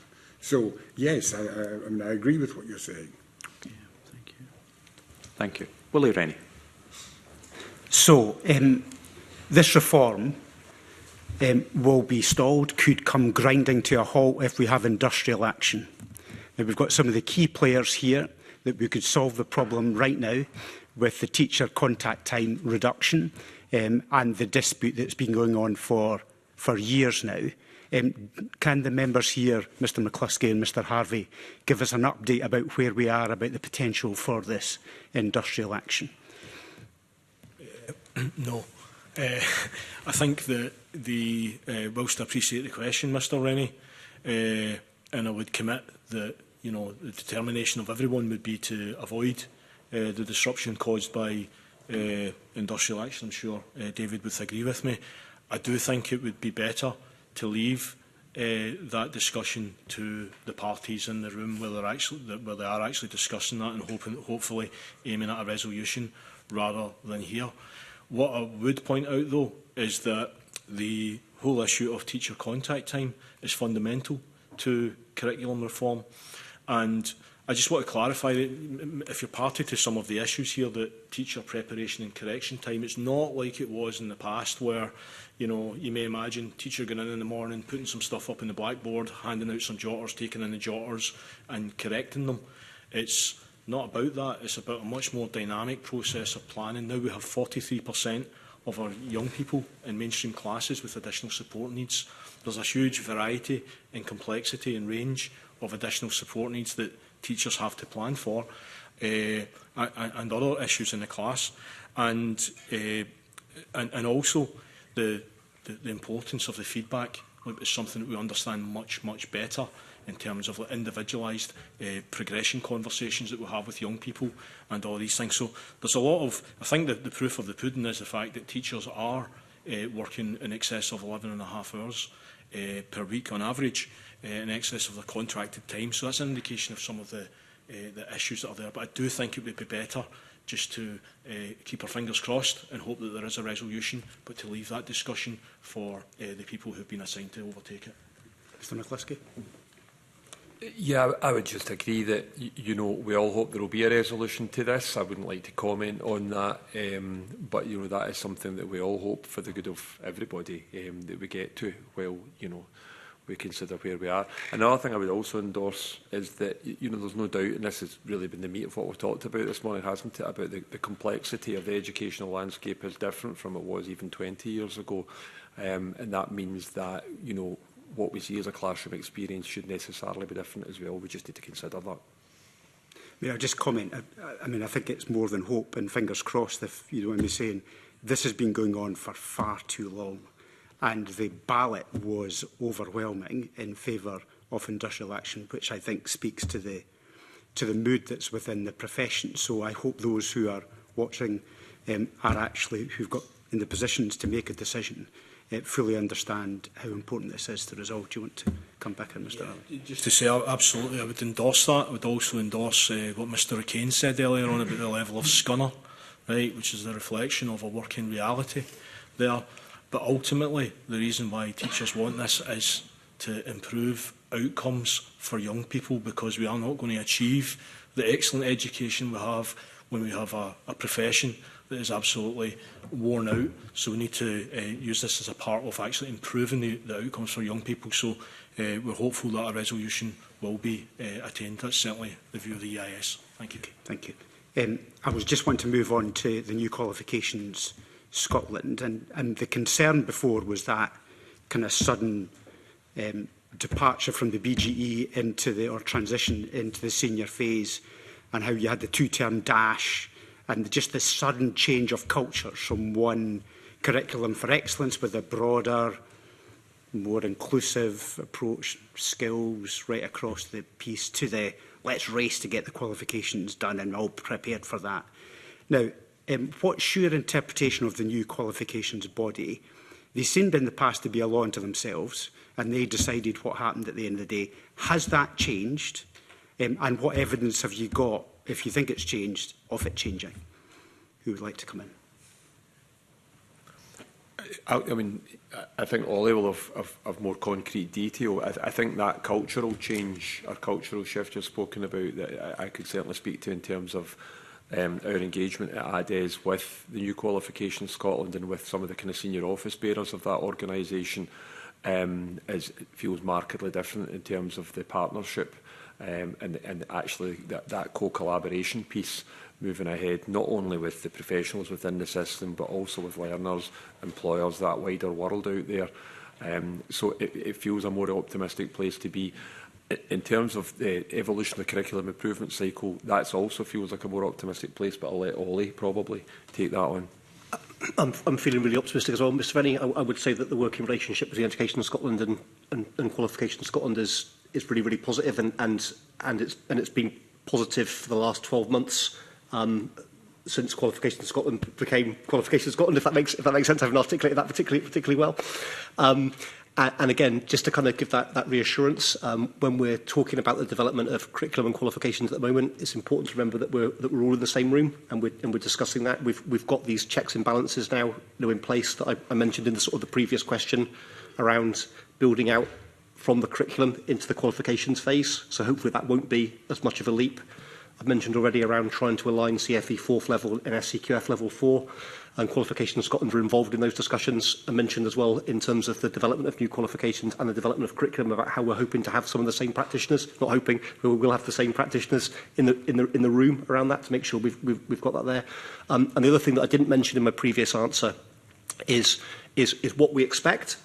Is that when we produce the draft materials in June and the final materials next year, the way that we present that technical framework, when we see the final replacement for national qualifications, the materials will be presented in the same way. So that's not just presentationally, that's also about practitioners that are planning their learning over the BG and going into the senior phase as well. So that clear progression is available in terms of that guidance as well. So that for me, does genuinely feel all positive. So the gap, there was a big gap before, the sudden change of culture from the BGE to the senior phase. Who's moved? How have you closed the gap? Has the culture from the old SQA infected the BGE, or is it the other way around? How has it been brought together in with the two different approaches and two different cultures? I think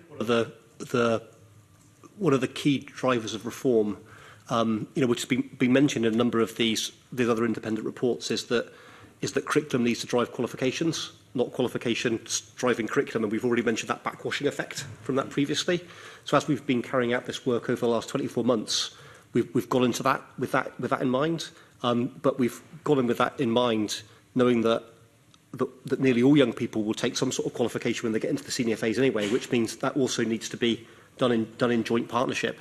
So we've sat down as soon as this piece of work started with Qualification Scotland to think about who's going to be in the room, think about how that would plan, making sure that we've got SQA and now Qualification Scotland reps as part of our what we call core and collaboration groups, which is part of the curriculum design, sometimes as observers, because they may not be as interested, for example, in some of the work going on in early years and primary, but certainly in the room and making contributions when we're talking about work that's going on within secondary schools and obviously leading into the senior phase as well. So will we see, and when will we see, an improvement in performance, both measured within Scotland but also internationally? Are we going to see that within 1 or 2 years? What's the outcome of this? Well, you would hope around this. Like if we think about the theory of change around all of this, is that if we're being clear about what children and young people need to know, do and understand, and if that then provides better building blocks going from the broad general education, into the senior phase, you would hope as a result of that that learning wouldn't be repeated, as it sometimes is the case at the moment, which means that would allow more time for quality teaching and learning, that would allow more time for recall, that would allow more time for practice. So the theory of change would suggest that in terms of examination results, that should improve over time as a result of that, because the systems in place are more robust. I think your international measures question is really is an important one around that. We've talked a little bit about PISA already. Like Kerr, I feel quite pleased that we've also now re-entered TIMS and PEARL as well, because it gives us different data sets to look at. And I suppose just to provide a bit of reassurance to the committee that as part of the work around the curriculum improvement cycle, we've also looked quite deeply around what some of these international measures measure. And this isn't about teaching to international measures, because of course there are far more important, there are other important things in Scottish education as well as the international measures. But one of the things, for example, that we noticed is that if you look at Scotland's performance in mathematics, then around space and shape is something that Scottish learners, at the moment, if you dive into the detail of that, they don't do particularly well. So as you can expect, when you see the draft materials that come out in June, you'll notice a refocus on space and shape, because that is something that we've recognised, that's something that we need to give more specific advice in terms of the guidance. So, well, I can't promise an improvement in national measures over the next 1 or 2 years. I would hope that once the new curriculum framework is in place and it's more aligned to both national measures but also our own Scottish values, that we will see that change over time and hopefully significant change. Mr McCluskey. And I think one of the issues with the original Curriculum for Excellence documentation was that it stopped at level 4, and that's what led to much of the disjoint, because it left what happened at level 5 and level 6 in the hands of the Scottish Qualifications Authority. So there was a bit of a void in supposition round about that. I think one of the key concrete pieces that will create a better transition will be the extension of curriculum improvement cycle into levels 5 and level 6, so that you then have a qualifications framework and an assessment qualifications framework which is actually based upon curriculum rather than, as Ollie said, the other way around. So how long do you think it will be before we see tangible improvements internationally? Well, and I guess it depends upon what measure you use, and we've talked about those 3 different measures, so they will all have different outputs at different times. I think that the timeline in terms of the new curriculum finally been assimilated with Qualifications Scotland's 2031 is the end of that timeline that we're working through. So much of this is quite a lengthy process to ensure that the levers in 2031 have been through the entirety of this revised curriculum that we're looking at. Okay. Mr Harvey? Yeah. Thank you, Mr Rennie. Go back to the first question. I would agree with David in the sense that I think in interactions with Qualifications Scotland has been healthy, has been positive, and has been open. Initially, however, I think a lot of things it's wise to take a bit of a step back, and the proof of the pudding will be in the eating. At the moment, some of the, like for example, the committees and the charters that arose from the Education Act that was recently passed, we still don't know about a lot of the detail around that.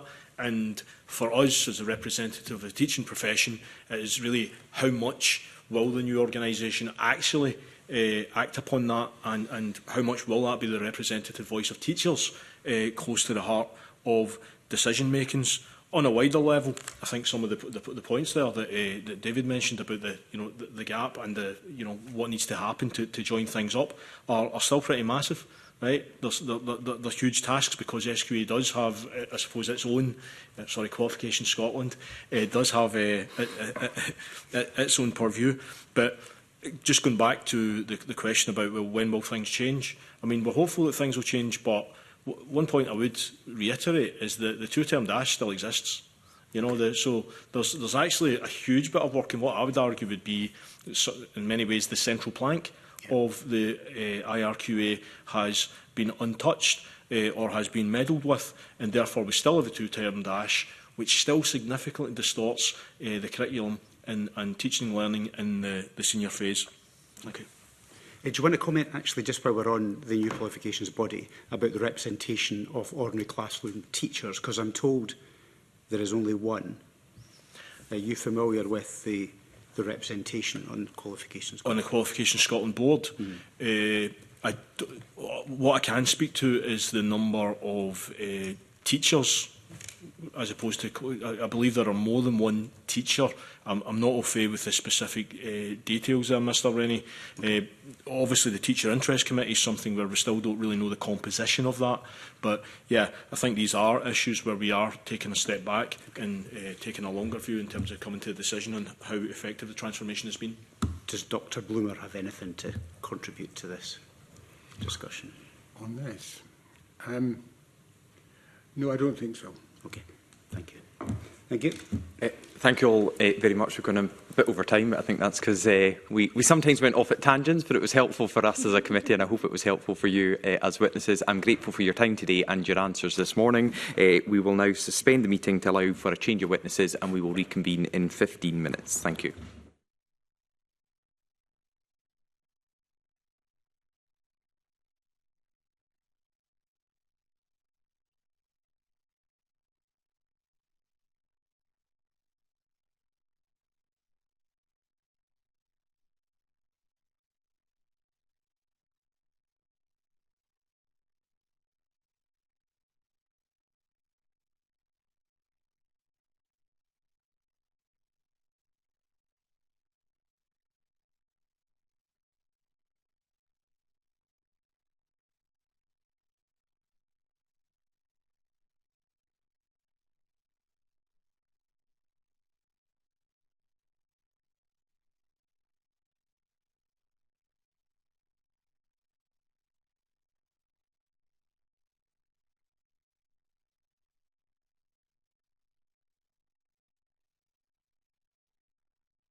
Okay, welcome back. We'll now hear from our second panel of witnesses to discuss progress towards reform of the senior phase qualifications, and we're joined this morning by Donna Stewart, Chief Examiner, and Sarah Brown, Senior Advisor, Qualifications Scotland, Kirsty Ayed, President, School Leaders Scotland, and Professor Louise Hayward, Professor of Education Assessment and Innovation at the University of Glasgow, who is joining us remotely today.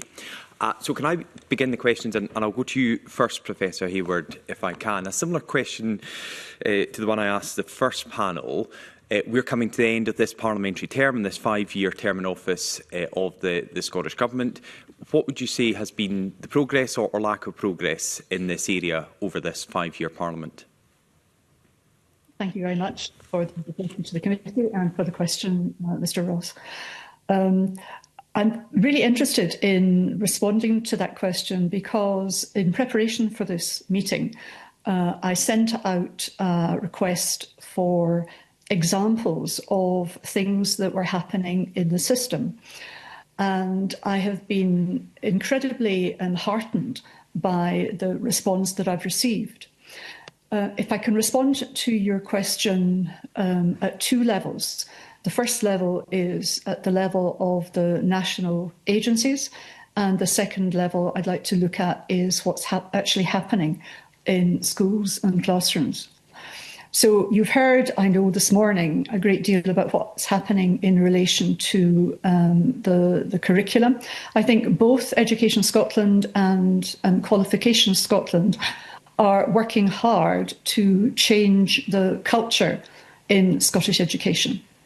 You have heard a great deal, I know, about what's happening in relation to the curriculum improvement cycle and the ways in which Education Scotland has developed ideas from the independent review of qualifications and assessment in how to build capacity in the system by engaging people in the processes of development. Qualifications Scotland, I know that the Chief Executive is out every week in schools, really trying to get a handle of what's happening on the ground and how people are reacting to ideas. And I know that he's very heartened with what he sees in schools across the country. And I think the new groups of teachers and learners being established, another really positive sign of work in progress. SEQF, I know, are involved in a whole range of initiatives. And in particular, as a practical example, they've just commissioned 7 interdisciplinary learning programmes from the Wood Foundation, the Futures Institute and Dollar, 7 of them across the country. So developing ideas from IRQA. But it's really in the responses that I got from schools and colleges that I was really heartened. I think that what has happened is that schools have recognised that they're not serving all of their learners well. And so rather than waiting for policy developments, that they've started to take action. So in some senses, in some areas, practice is actually leading policy. If I can give you just 2 examples of that. The first is working on parities of esteem. The West Partnership of 9 local authorities working with Glasgow City Region are identifying where employment is, and they're building opportunities for young people to link the curriculum opportunities they have in school with what happens, what's available post-school. Or in Banff, where they've developed a model where interdisciplinary learning, skills development and applied qualifications are part of a learning profile that they're working through. Schools across the country are in touch with me to share ideas of that they've been developing in terms of project learning. External organisations too are involved in taking forwards ideas. Daydream Believers is one that I'm sure you'll have heard of. Other organisations, ITSA, for example, which is a partnership of media experts and educationalists, working in partnership with the BBC and Netflix and other bodies, are developing pupil-centred materials. So there's a great deal going on. And actually, if I'm being honest, much more than I had expected to find. So I think we're getting lots of parts of the jigsaw in place. We now need to make sure that we're working towards all of these pieces of the jigsaw coming together to create the picture. So what needs to happen to bring these pieces together? And was it a surprise to you that schools were doing their own thing because of this vacuum created by a lack of direction or otherwise by the government? Did that surprise you, or is that what you would expect? I think that in governments have to have priorities and they have to have a place to start. But when I came to the committee on the previous occasion, my concern really was not so much for the longer term, because I think you can see from what's happening just now and the timeline for progress that most of the issues identified in the IRQA report are under consideration and indeed are under development. The concern that I raised with the committee was that my concern really was for young people who are in the system now. And I suppose that is reflected in what I'm hearing from schools, that they too are concerned for young people going through the system now. And so rather than waiting for the longer term programme, they're taking action now to make sure that they can serve all of their young people as best they can. Okay, thank you. Miss Ayed, is there anything you'd like to add to that? Or? I absolutely agree with what Professor Hayward has said. I think school leaders want to make sure they are serving their young people the very best they can, so therefore are constantly adapting and looking for new ways to serve them and make sure that they are giving young people the best chance of leaving with the best achievements or attainment that they possibly can, and look for whatever means they can do that through. I think Louise has spoken about practice moving ahead of policy, and I think that's right. I suppose the caveat to that will also be that some school leaders will have the courage to be able to do that, but where they are maybe less experienced, that will be a huge consideration for them to do that, because ultimately schools will still be judged by the same measures as they traditionally have been. So I think, it does come down to the courage of a school leader at this point to be able to do that. Ms Stewart, it won't surprise you in a session about assessment that I go back to an issue that I have regularly raised at this committee and in the Chamber, which is the higher history exam of a couple of years ago. Do you agree with your Chief Executive, who said he had concerns around the validity of the exam board's position around higher history in 2024? Was your Chief Executive right to have those concerns? From my understanding, the Chief Executive, when he commented on higher history, he was new into his post, as he still is relatively new in, and his approach was, if we were in a similar position again, would he explore that in a different way? And he was open to exploring it in a different way. And that's my understanding of his position. I think anything beyond that, in terms of his position, would be a question for the Chief Exec. You must have discussed this, so it was quite a prominent article when it was raised in the Herald. Did you, as the Chief Examiner, question him about his position? I think, to be fair, if the position, I think we would all have to question, given what came out of that situation with higher history and the questions that were raised about it, I think to be able to think, is there a different way of doing this? What would we do differently? Of course we would look at that. So I wouldn't be in disagreement with him on that. I think it would be absolutely right. And ultimately, in terms of higher history, we are trying really hard to work with other people within the system, whether that be staff or some of our working groups, work really hard with people in the system. And actually, as part of our qualifications reform, history, not just higher history, but history in its totality, will be one of the subjects that we'll look at. We've just, in the last few weeks, we've taken on 4 teachers that are going to be seconded to work with us, particularly with Sarah Brown, who's leading up our schools engagement team. And one of those teachers that are coming in will be a historian that can help support some of this work. So the work there is moving forward and taking progress. We are strengthening our system all the time, strengthening what we do. We're a new organisation and we're absolutely open to strengthening what we do, and that's our role and our responsibility as an awarding body to do that.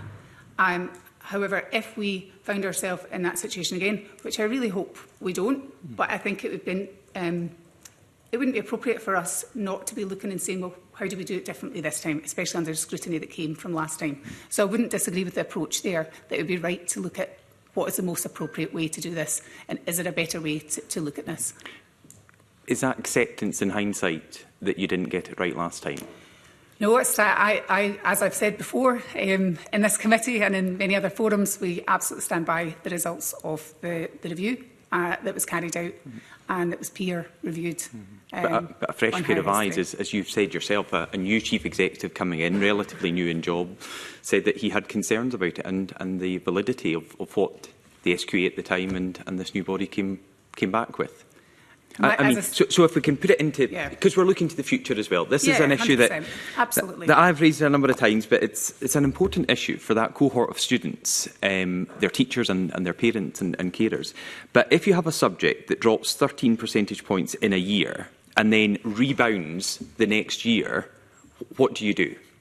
Because, and I made the point at the time, when I spoke to the new chief executive and the chair of the SQA, they didn't even expect higher history in 2025 to get back to where it had been in 2023, but it did. They thought it would, basically, it would climb back up, but not to where it had been pre-2024. So if that happens, what do you do to work out what went wrong or what happened, or to reassure students? And of course, we all hope it doesn't happen again, and I accept that. Yeah, absolutely. So I think, first of all, in terms of looking to what we might expect to happen in our qualifications, that's not something, that's not a mindset we would go in with. So we have some level of independence in terms of setting assessments and qualifications. And actually, this is about demonstrated attainment from learners, and it's a learner's performance that we're measuring on that. So we don't have any set, or just to be clear, we don't have any targets or a prediction of what we would expect those qualifications or those attainment rates to be. And it's important we don't have that as an awarding body. So I think that's the first bit in terms of predicting or expecting a particular result from a qualification. We don't have that. In terms of the rebound, I think it's important to recognise that on the back of the concerns raised about higher history in 2024, there was a clear action plan and investment in lots of different parts of the system to try and support teachers of history, trying to build confidence of learners that are going into that subject in the wider parts of the system. So you may anticipate that with a good drive into a particular system, you may see that, but again, not an expectation or not a target that we would achieve. Other things we do in terms of the regulation of our qualifications, we have, or we're in the process of establishing an expert group on standards, and it's an element of our enhanced governance that we can look at with a range of academics. We've got an academic from Cambridge University that's going to be chairing that group, and that gives us that additional reassurance from that almost external element to try and support our standards in terms of the qualifications. And what's the timescale for that? Is that not something that should be up and running by now? So we're in the process of doing it just now. So it is, yeah. So the convener of that group has been appointed, and we're in the process of forming that group. So when will it be formed? I can come back to you on the date of that and timescales. I'm not sure in terms of the exact date that'll be convened, but we've agreed that. But happy to write to you or come back to you on that date. Okay, but before the upcoming exam diet? I'll come. I don't have a date, so I don't want to speculate. I don't want to be difficult, but as the chief examiner, should you not know that?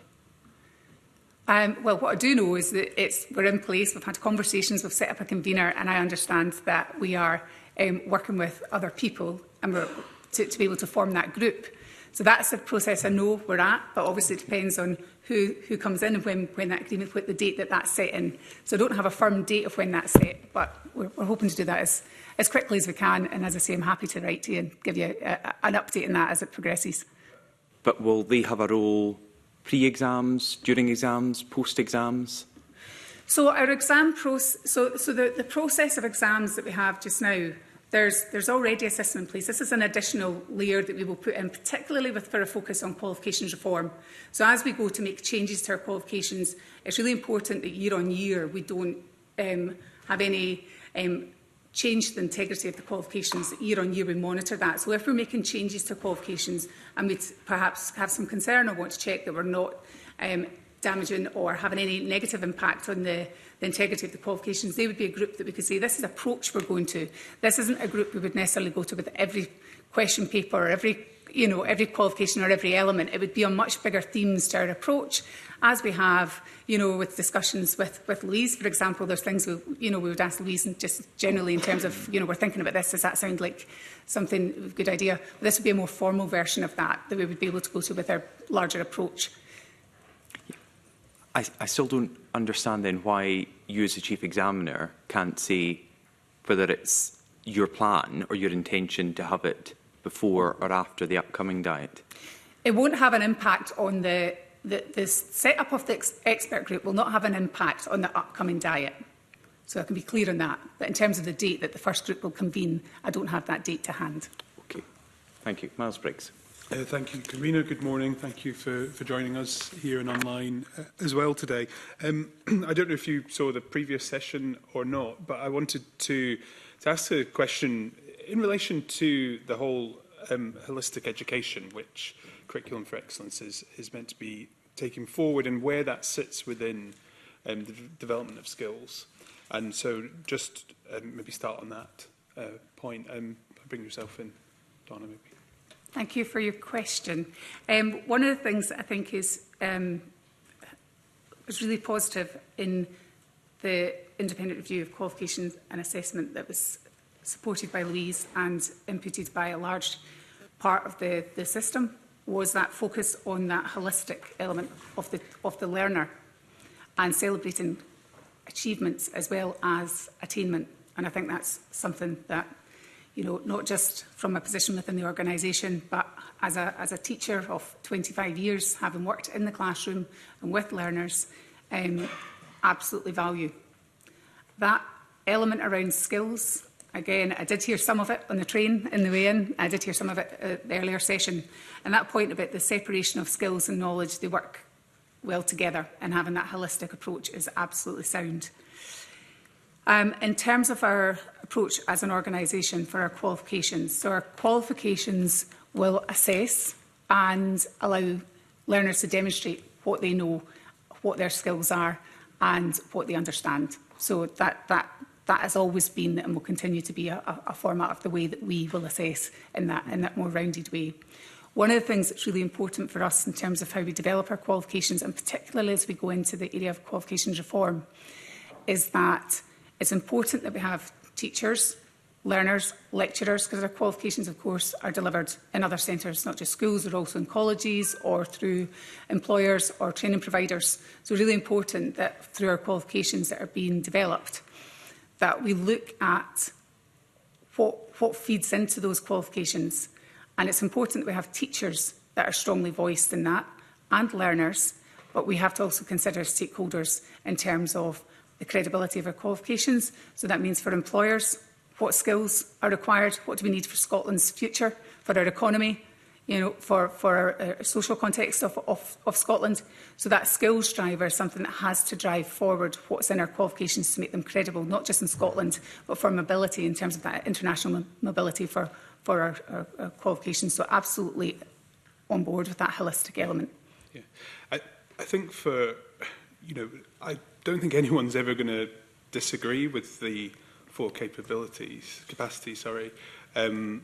in Curriculum for Excellence. I would almost say they're given. Anyone in education should be looking towards being successful learners, confident individuals, responsible citizens and effective contributors. My concern then comes from employers who then say, actually, we're not getting the young people coming out who do have the skill set, or concerns around literacy and numeracy beyond secondary school, and where that's not actually being prioritised. And I'll maybe bring yourself in, Professor Hayward, because obviously your review was a big part of looking towards changes in that area. Where do you think the government now are with your review? And maybe you want to pick up on the first question as well.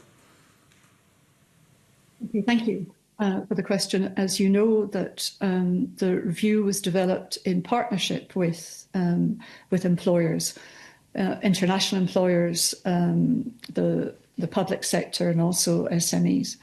So their thinking was highly influential in the development of the approach. I think that what the IRQA came to a position that there has to be a very clear line of sight between curriculum, assessment and qualifications. And that while I totally accept that from the perspective of what was SQA and the new organisation Qualifications Scotland, that knowledge and skills are part of that qualifications process. What we found was that neither young people nor indeed employers saw these in the system. And so the model that was developed, what became known as the Scottish Diploma of Achievement, was structured in a way where the skills that employers argued, and others, universities, young people themselves, argued were central to what it is to be an educated Scot, came into not only the programmes of learning, which are the traditional qualifications, but also into project learning, which meant that it was how you use the knowledge that you've built up in different areas. And it was that knowledge, the ability to collaborate, the ability to persevere, all of these qualities that employers, universities, and the wider population believed to be crucial. So I guess that, and then the third part, as you know, of the diploma was the personal pathway. And that was because it was certainly to recognise all the wider learning that goes on beyond classrooms and beyond schools, that actually makes the individual. But also recognising that just now many young people make poor decisions about what they do next. That they go into employment or they go to college or university because they liked a subject or they liked a teacher or a fairly superficial way of looking at things. So the idea of the personal pathway was to give young people a much deeper insight into the factors that would influence the decisions they take. My position would be, I think, to reflect what IRQA said, which is that all three parts have to be part of the future of qualifications in Scotland if we are to address the issues you raise. We've obviously in recent weeks also seen the Tertiary Education and Training Bill go through stage 3 of Parliament processes. Most of the really good work I think I've seen in schools has been around those who are disconnected from their education and are then put into a foundation apprenticeship. Now, that bill abolishes foundation apprenticeships. Is one of, I know, a key concern of many members as well. Do you think there is a vision then over where there could be different models of learning in school, which, especially for those who are not necessarily going to be put forward for exams in a total, whether or not some of the aspects of your report have actually been taken forward, or is it just piecemeal with the school-college partnerships? I think there's a lot of good work happening there, but it's not universal, and I think that's where we're missing a great opportunity in some of your report, which wanted to see that taken forward. Doesn't seem to have been really prioritised by government. I would hope the response is perhaps not yet. Right. But I think that the work that I made reference to previously, which is the work that is already going on in schools, and the ways in which not only schools but clusters of local authorities have actually started to build developments in this area, I think is extremely heartening. But I think you're,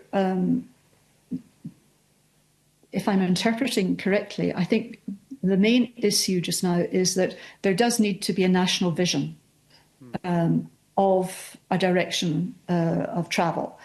I know that today the Curriculum and Assessment Board is looking at a draft vision statement, and I think that will be a very important part of what happens. I think that often the vision is almost seen as something that's on the periphery. It's a nice idea, but actually it drives everything. So I'm not sure if you remember, but as part of the IRQA report, we articulated a vision which was to have an inclusive and highly regarded qualification and assessment system that inspires learning, values the diverse achievements of every learner in Scotland, and supports all learners into the next phase of their lives, socially, culturally, and economically. Now, that's an important vision. And then the question is, so how do we all contribute to that vision? How do the national agencies contribute? How do schools contribute? But it's harder edged because it's also the way by which we gauge progress. To what extent is the reform programme inclusive? How would we know that? To what extent is it highly regarded? Who would we have to ask in order to be clear about that? To what extent does it inspire learning? How do we find that out from the learners? Does it value the diverse achievements of every learner? What's the evidence that indeed it deals with every learner as you're describing and not only some? And how does it support? So the vision is hard-edged. It's a statement that everyone follows, but it's also the means by which we can gauge progress as the system develops.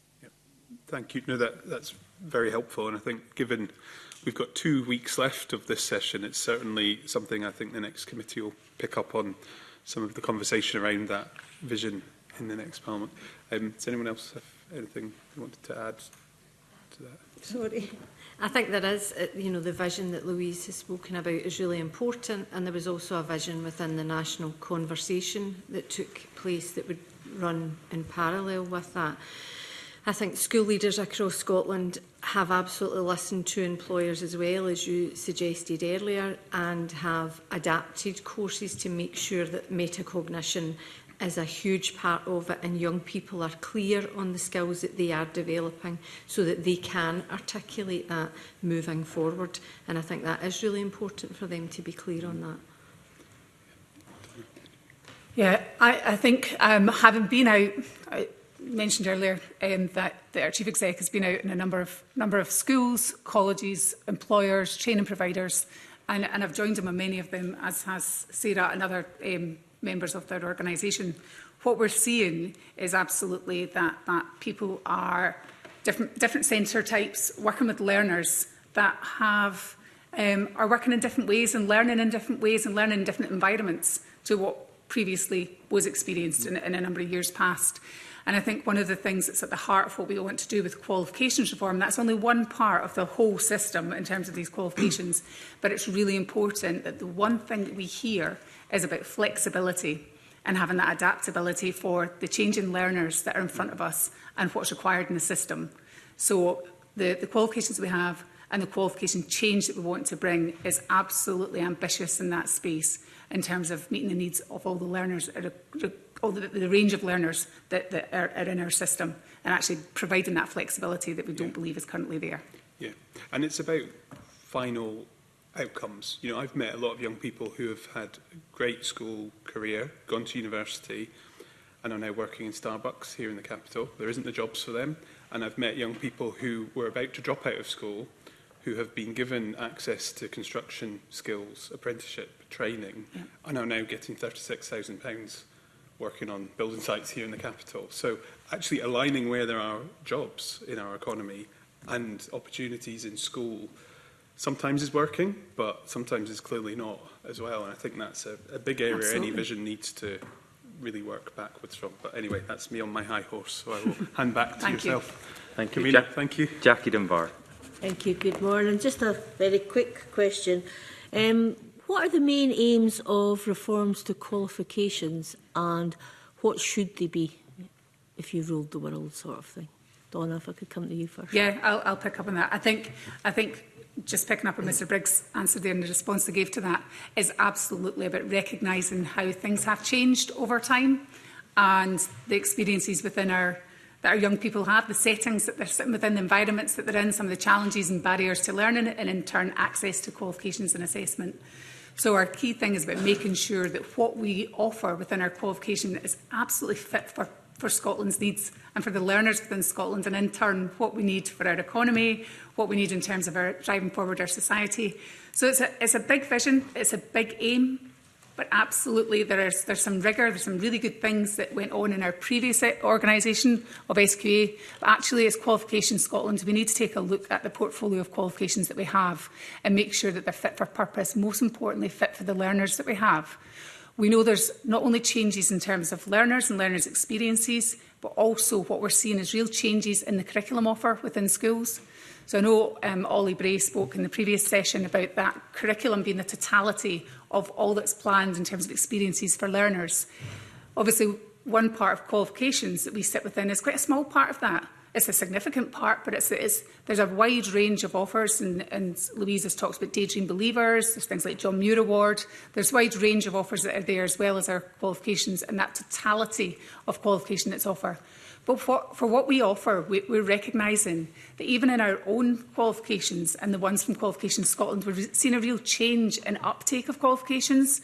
So that perhaps feeds into some things that Mr Briggs mentioned about foundation apprenticeships, but also things like MPAs, their National Progression Awards, much shorter units, shorter awards.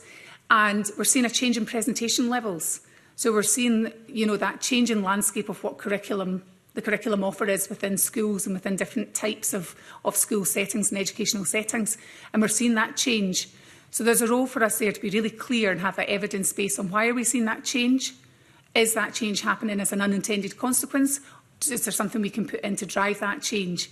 But the key bit for us in terms of that drive for qualifications reform and changing qualifications reform is that we will not do this on our own. We'll absolutely not do this on our own. We are committed to co-creating this with other people within the system. We're committed to working with our partners like Education Scotland in terms of making sure that we have that alignment between the curriculum, particularly within the technical framework between BG and senior phase, and make sure that we don't make the mistakes of the past where there was that misalignment, and that we have that coherence that's easier for people to navigate and particularly, most importantly, for learners. Okay. Anybody else like to come in? Good morning. Morning. Excuse me, I'm going to get a bit nervous the first time I've been here. I think if I was to summarise what the ambition is for, and it builds exactly on what Donna said, the ambition is for qualifications reform, is to make sure that qualifications that we offer are fit for the young people of today, the learners that we have. And building really on what Mr Briggs said as well, is that it's providing that pathway for them, so it encapsulates their learning and puts them on that pathway that's going to make them successful in the future. I was really heartened when Professor Hayward was speaking earlier and talked about the change that she's seen in the last 5 years within education in Scotland and with the national bodies. And she mentioned how the curriculum improvement cycle has supporting building capacity of teachers to deliver a new curriculum. And the second part of the ambition I think we have for qualifications is to make sure the voices of learners and teachers are part of that drive for our new qualifications, so that we can do the same in terms of building the capacity of teachers and supporting our learners to make sure they can achieve what those new qualifications look like. And as Donna said, we don't want to do this on our own. We absolutely want to make sure the voices of our teachers and learners are at the heart of the reform of the qualifications that we would then provide as the examining body. Thank you. Thank you. I think School Leaders Scotland, we're very keen to see different methods of assessment. So not a young person in 4th year and 5th year and in 6th year having to go in and sit in a hall and sit a closed book exam for hours on end. In no other situation do young people ever have to face that again, even through university. The methods of assessing young people now are very much different.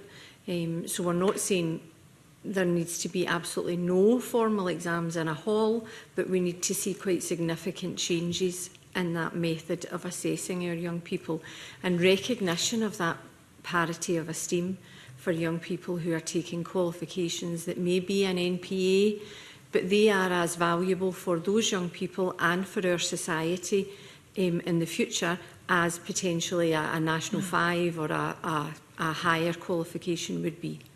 And how would you see that changing? Because, you know, as you said, sitting in a hall in front of a table is probably everybody's worst nightmare, or most people's, and you sometimes don't get the best out of someone by doing that. How would you see that?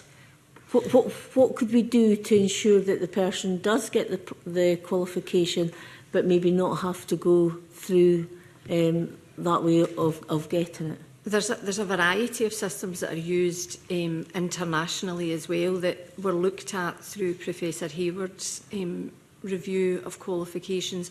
So there could be open book exams, there could be digital assessments, there could be continuous assessment for young people so that it doesn't all rely on a one day in an exam hall where it could just be not a good day for that young person. So I think there are a variety of methods out there that we could absolutely look at and learn from to build a system that would suit the young people that we have in front of us today. Okay, that sounds promising. Thank you. Thank you. Okay. Thank you. Listening to everything I was going to ask you, you've covered it all so well, actually, that I've sent myself, what am I going to say now? But you've given a lot of really good answers, and it's all very positive.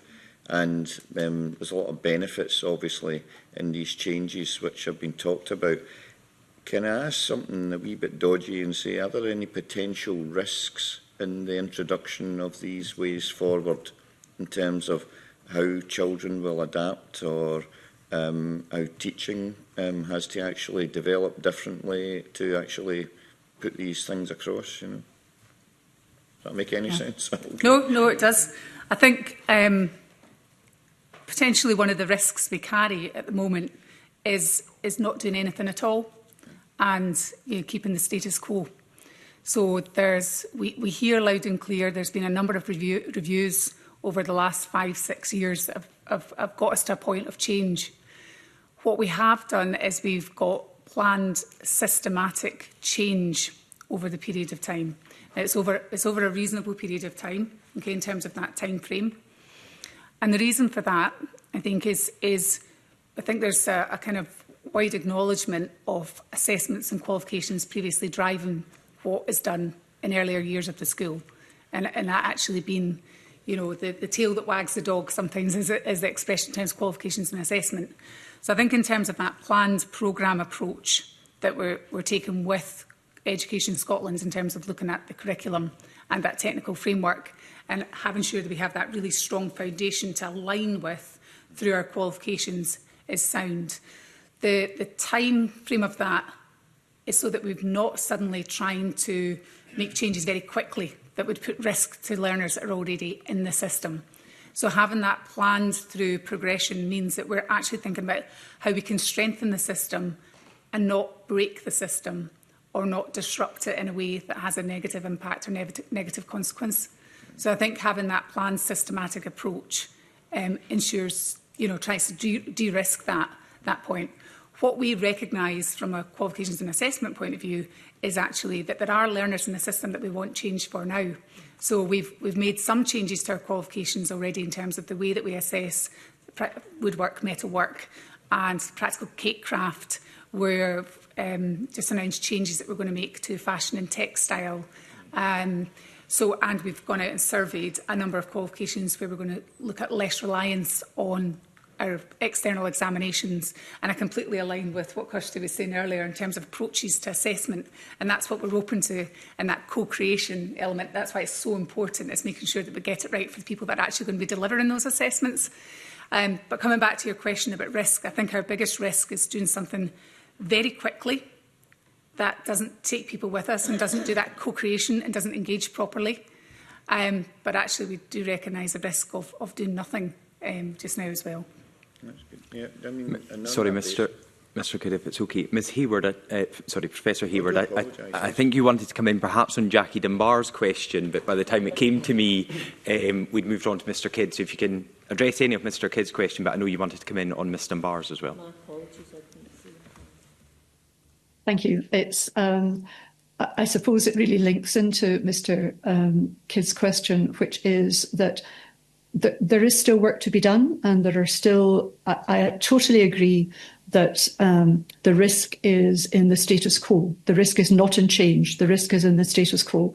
And if you picked up the article in the Herald reporting on the journal article in the Lancet about the impact of high stakes assessment on young people and their futures, the increased risks to mental health, self-harm, a whole series of issues. So there is a risk that I think we don't take this sufficiently seriously as a system and recognise that for the good of all of our young people, then the system has to change.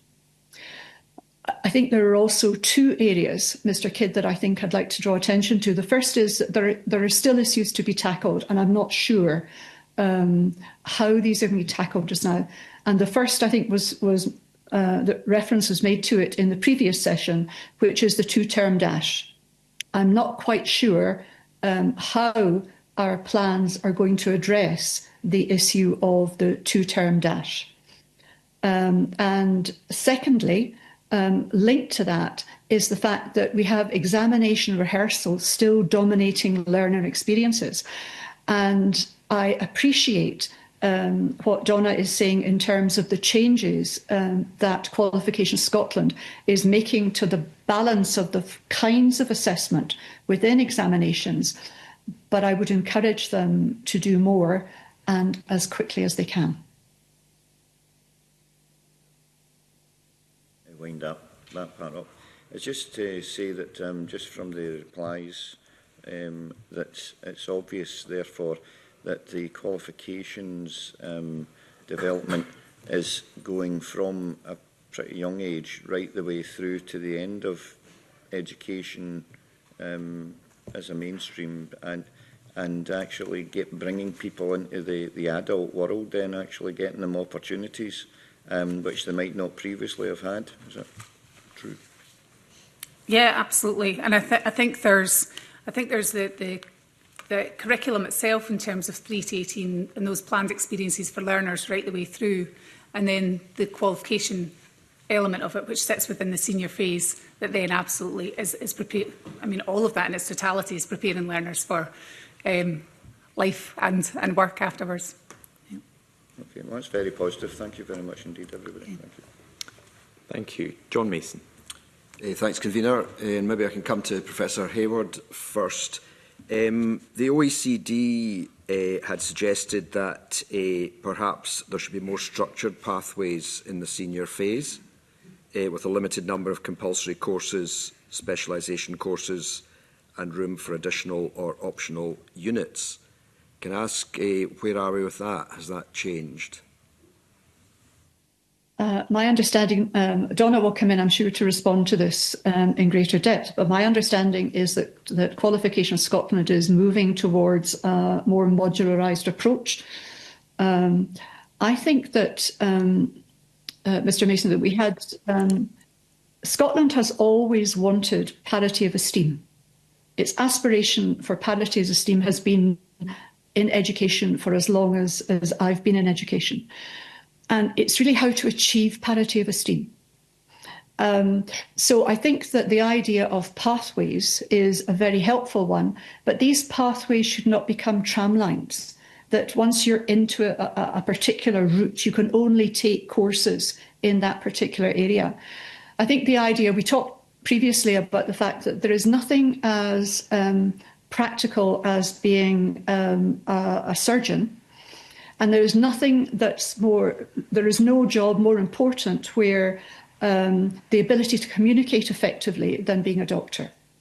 And yet, just now, people perhaps who are moving through the system and considering medicine as an option may not have opportunities to develop these skills that are going to be crucial for them in the future. So I think that what was envisaged was a modularised system where people could take courses, perhaps from different pathways, that would best support them into the next phase of their lives. So pathways, yes, but flexibility between pathways. Okay, I'll just come to Ms Stewart in a minute, but yeah, because yes, I get the bit about the train lines. You don't want people just fixed or like in silos or something like that. But even the word modular kind of, it seems the opposite of a broad general education to me. I'm a layperson, I don't know all the jargon, but is there a combination there between the broad general education and then this modular approach? I think perhaps it's interesting you raise the issue. Maybe modular is not the best word to describe what we're talking about, and we need to think about how to communicate it. But it's having, it's like building blocks. It's having building blocks that from across the broad general education, as people move into the senior phase, people can gather evidence from different building blocks to build their own particular design of wall. So it is about breadth. It's about giving young people broad opportunities, but it's allowing them the flexibility to design particular programs that best meet their needs. We should not underestimate this. We use 3 to 18 curriculum. It slips off the tongue very easily. It isn't easy. And one of the major challenges, I think, will be to ensure that the good intentions of Education Scotland and Qualifications Scotland to provide a continuous, flexible, coherent programme is actually translated into practice. Okay, thanks very much for that. I'll come to Ms Stewart now. I mean, it was mentioned in the previous session that, that different approaches appeal to different young people. And I mean, I quite liked the fact that I just chose 3 subjects in S3 or S4, whenever it was, and I was just then told what to do.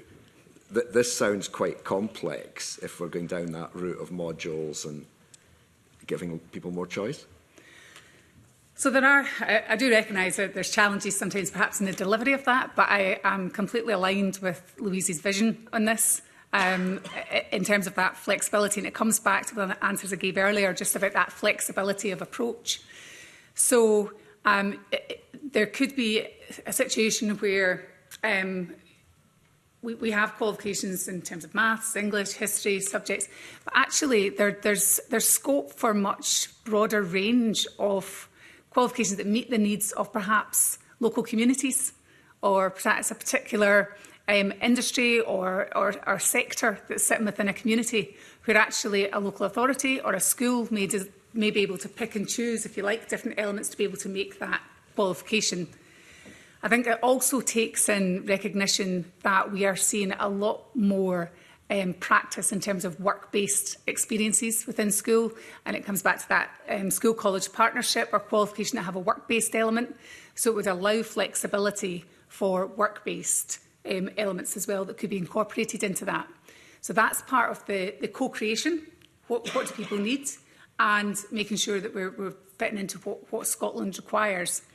However, I do recognise the challenges with that if you had an approach that everybody could choose something different, actually the practicalities of delivery there are challenging, and that's why it needs to be co-created, and that's why we need the right people round the table to support us and what that type of model, because I'm absolutely aligned with Louise's thinking in this and the way forward in terms of that flexible approach, and it also supports the needs of learners that are sitting within our schools and within our educational establishments in terms of learners that perhaps are not attending school, but it doesn't mean that they're not able to achieve a qualification because they have a challenge there.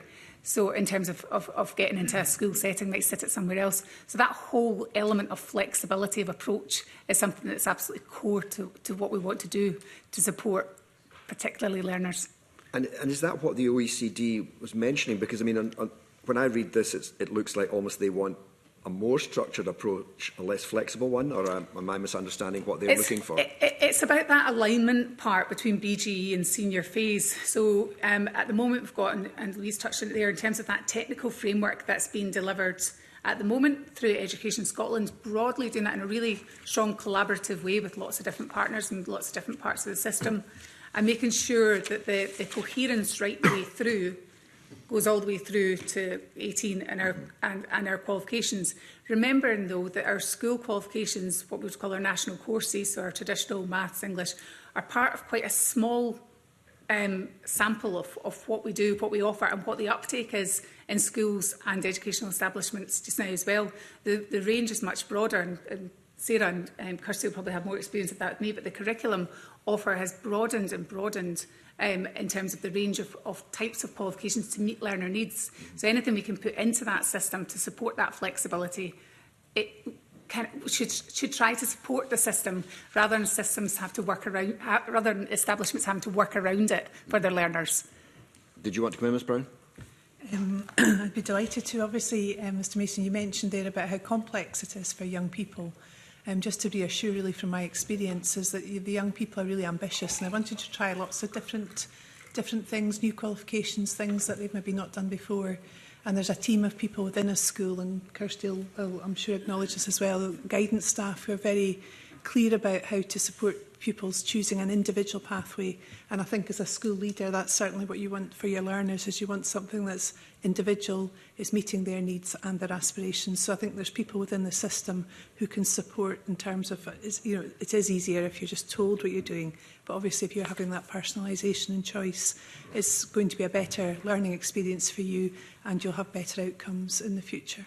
Okay, thanks. Ms Ayed, I mean, maybe you can say something about, this, Ms Stewart mentioned about the workplace and the relationship with employers and that side of things, and I'm interested in that because, I mean, certainly I used to take, it used to be about October time, I think, we had young people come in for a week's work experience and some of them came to my office. That's stopped now.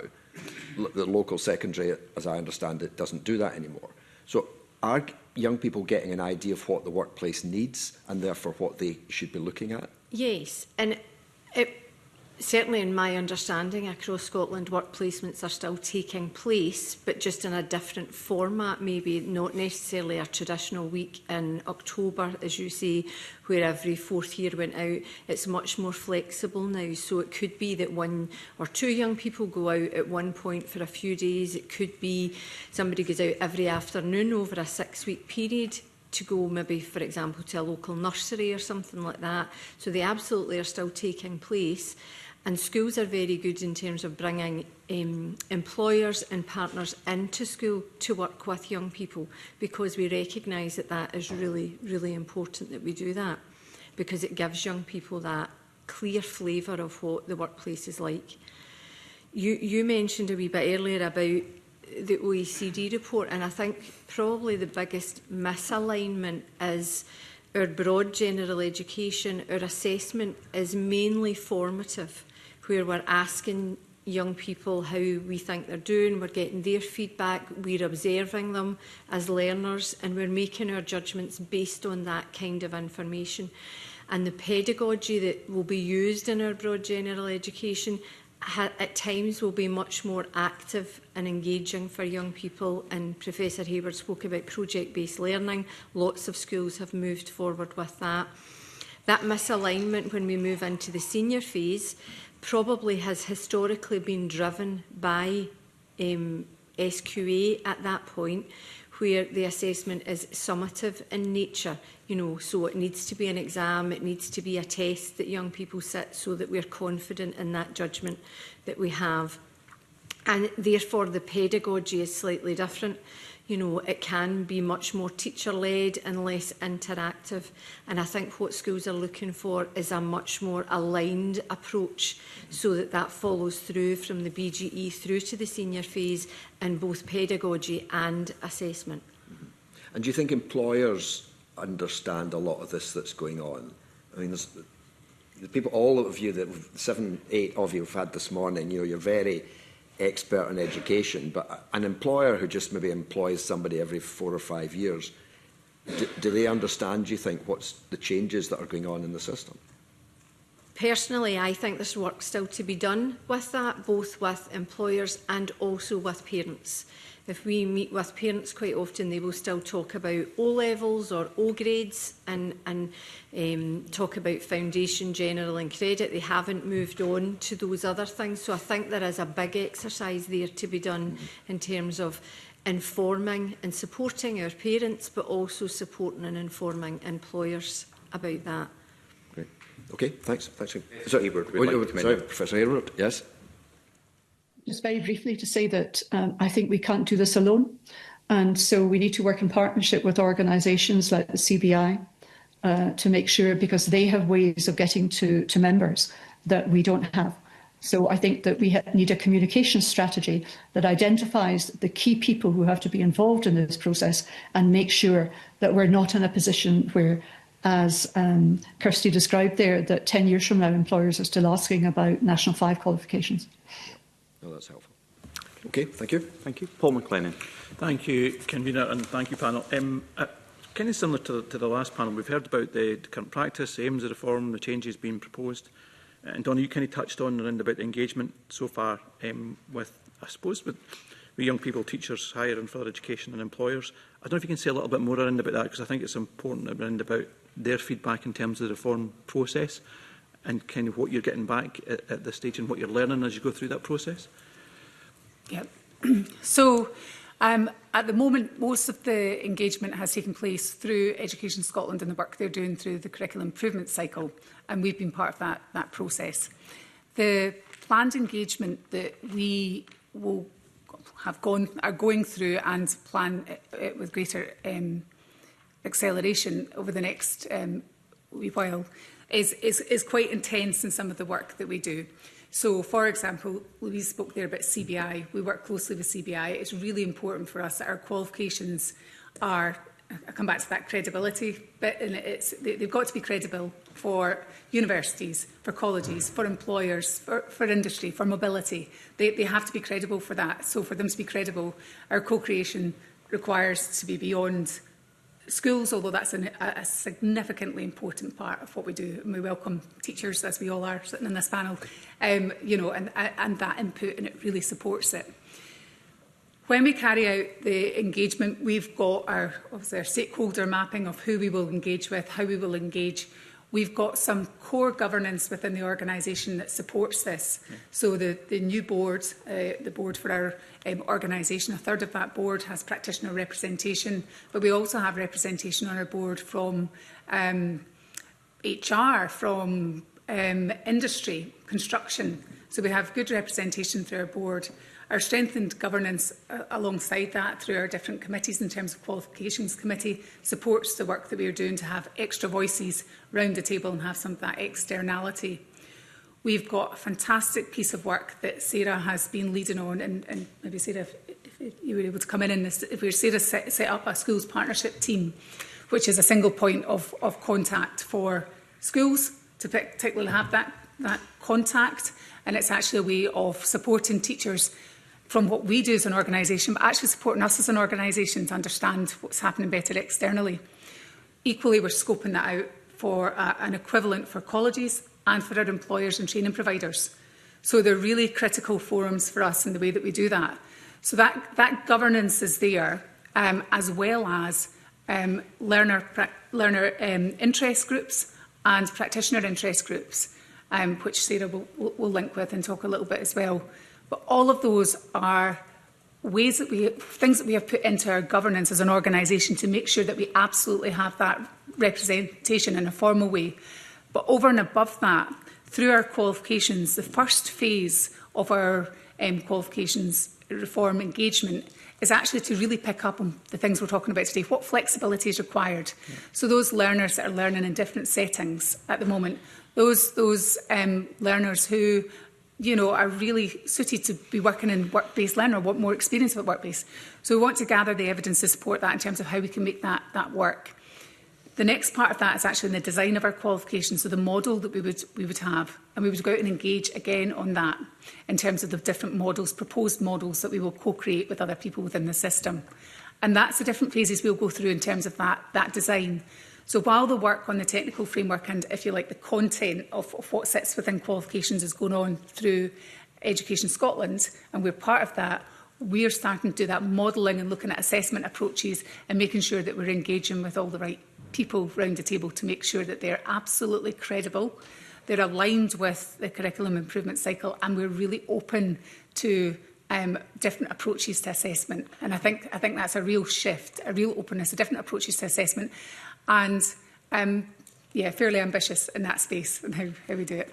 Just on that, Dawn, and that's really helpful. And Sarah, just before you come in, I suppose one of the key things I think for me is work with the regional collaboratives, for example, and around about where are the key issues or where are the key opportunities in different parts of Scotland, because they'll be different in different parts of Scotland, and how you can almost adapt what you're trying to do around about that in terms of getting the feedback. And I think it's really important, because again, it's going to be different as in Edinburgh as it is in Highlands as it is in Dumfries, for example. So what I suppose the local aspect into that as well, and how do you make sure it's not just a one size fits all, and it's got that flexibility that we're talking around about that. So, and I suppose the key thing then is getting the feedback from the learners themselves around about that. So maybe saying a little bit more just around about the regional and the learners themselves around about that. Yeah, I think we're really live to that kind of regional variance, and our chief exec is actually going up visiting some schools in Highlands and Islands next week, and we see varying differences in terms of that across the Central Belt as well. So we're very alive to that. And I think talking about that flexibility of approach earlier, I'm actually thinking of a local authority we went out to just a couple of weeks ago that were talking about something they particularly wanted for their local authority to meet the needs of the sector that was sitting within their local authority. And it's that kind of flexibility that we're trying to think, how do we do that? And it's important that when we have our engagements, there will be times when it might be appropriate to engage with secondary teachers only or industry only. Equally, it's important that we have cross-sector, so we have that connectivity. And the way that we look at this is absolutely across that element of parity of esteem. So whatever we can do in this space to support parity of esteem is absolutely the focus that we have. Okay, thanks. Sarah, do you want to add anything to that? And if Louise and Kirsty want to come in as well. I'd be delighted just to add a little bit more detail to that, but obviously I'm aware of time as well, so I'll try and tailor what I'm going to say a little bit. I think, first of all, just to say that Qualifications Scotland is absolutely committed to engaging with with stakeholders. I'm in a really unique situation where I've been brought in to deliver and develop a schools unit, which has become the school partnership team. I think that commitment to bringing in somebody from a school to lead that work, I think, shows the commitment of the organisation. And obviously I'm having the opportunity to develop my team by taking expertise from both within the organisation, but also appointing practitioners, teachers from out with the organisation, again showing that real commitment to engaging and listening to the voice of teachers. So I've been bringing that team together and really excited about the work that we're going to take forward. You mentioned about the regional approach, and that's one thing that's come back in terms of the feedback I've had already. And so we do have a range of regional events planned for June of this year. And that will just be the first cycle of our engagement, because it's really important that we make sure our engagement is consistent. And you also mentioned about individual approaches. We want to make it responsive as well. So we're reaching out to the profession and saying, if you'd like us to come and work in a different way, get involved at a local level. We're certainly, within our capacity, very willing and happy to do that. Donna mentioned the interest committees, and my week gets better this week, because tomorrow I'm meeting with one of our board members who's a recent learner who's going to lead the learner interest committee. So recently finished with his education, so I'm looking forward to meeting him tomorrow. And I'm meeting with the head teacher who's going to be leading our teacher and practitioner interest committee. So again, I think as I'm speaking, I'm hoping you're seeing all the different touch points we have structurally within the organisation that really demonstrates that commitment to working in partnership, but also engaging. And I'll stop there, because I know there'll be others who want to come in. Thank you for that. I don't know if Louise or Kirsty want to come in just on that point. Oh yes, sorry, Professor Hayward would like to come in at this point.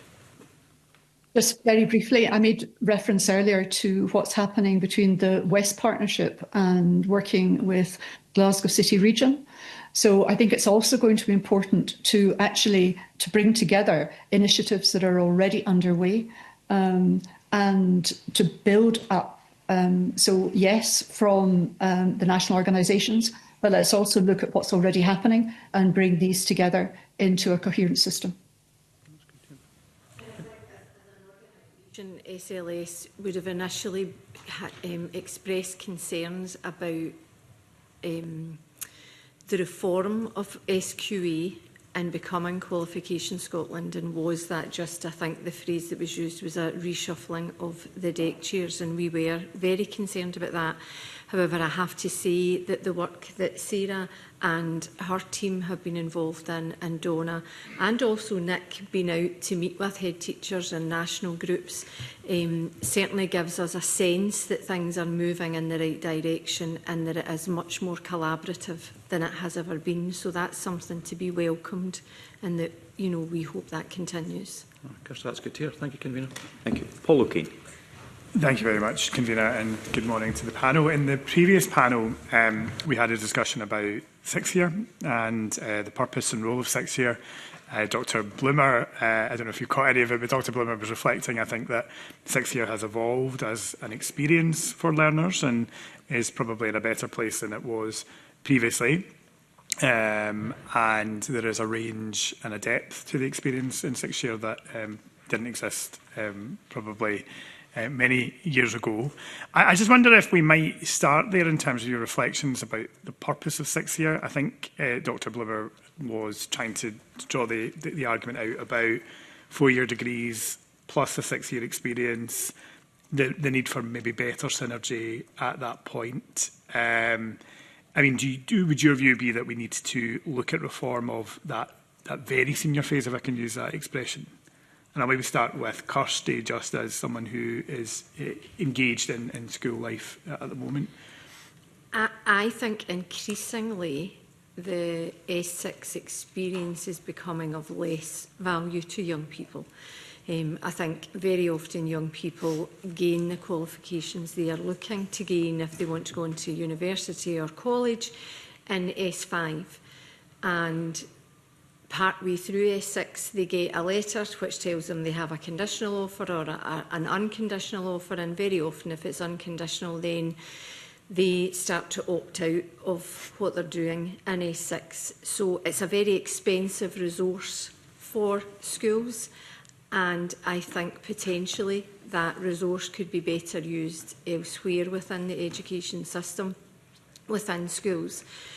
I think also, you know, we look at our degrees, and they're quite often 4 years, but they're not always 4 years in other nations. So I think that's potentially something that could also be looked at.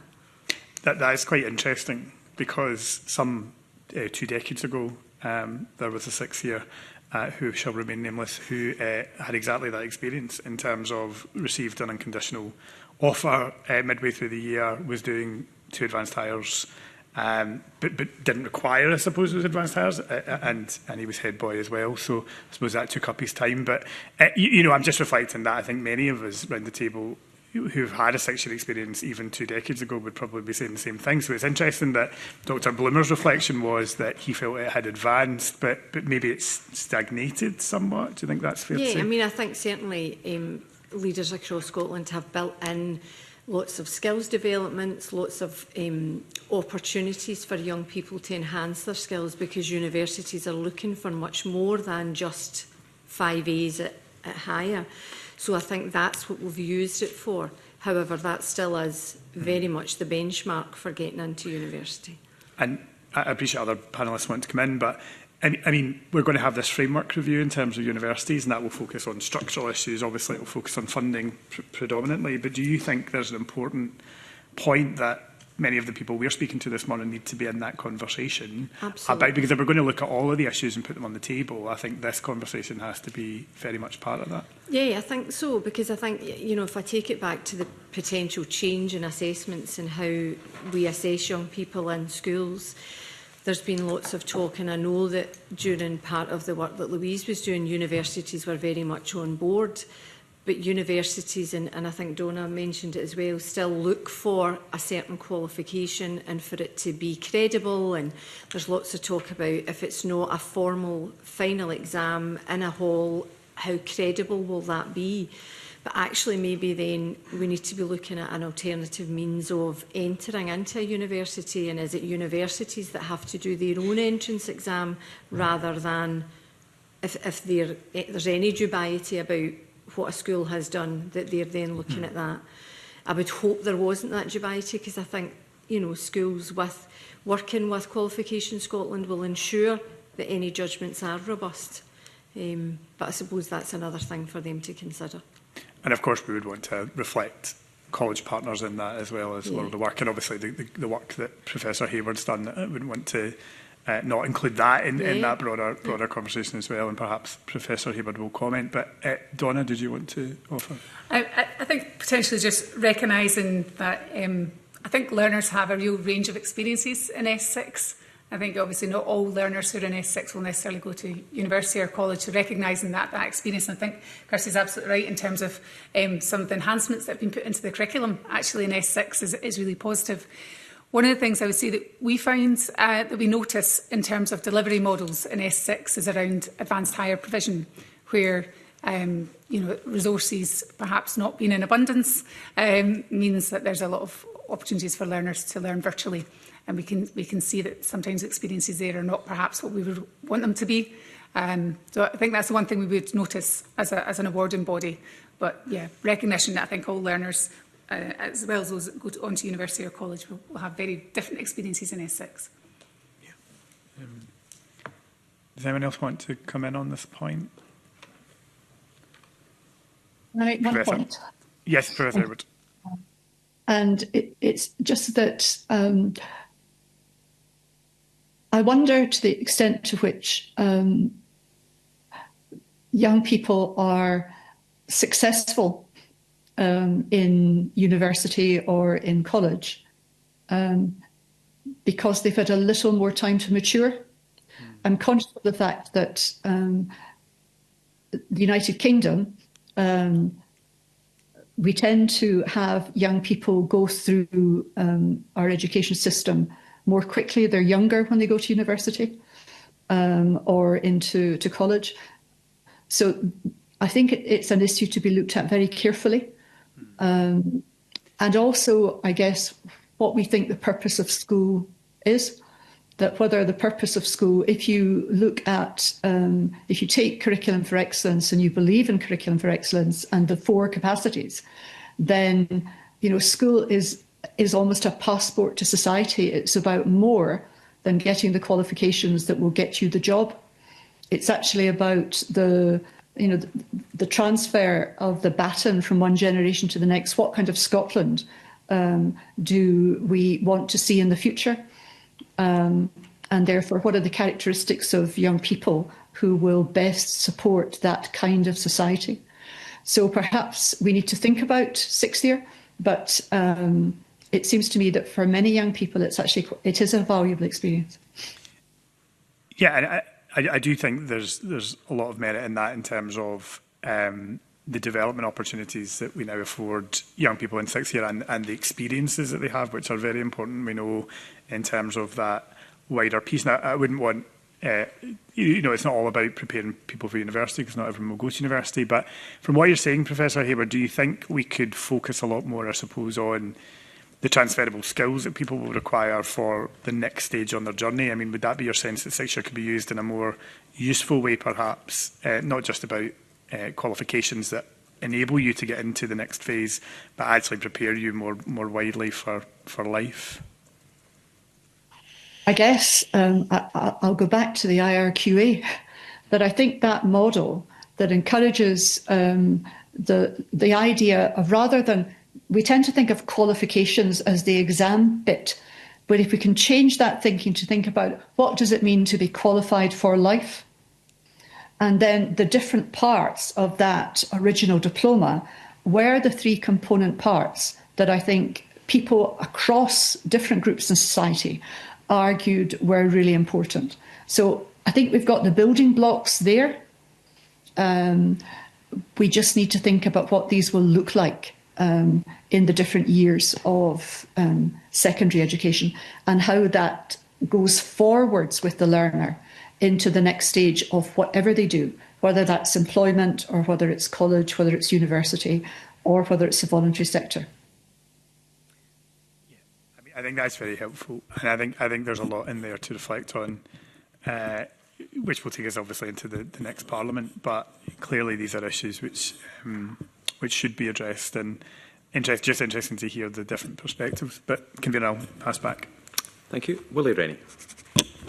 I should declare an interest because Mrs Brown was the head teacher of my youngest son for several years, and after having been grilled by her staff for years at parents' evenings, now is my turn for revenge.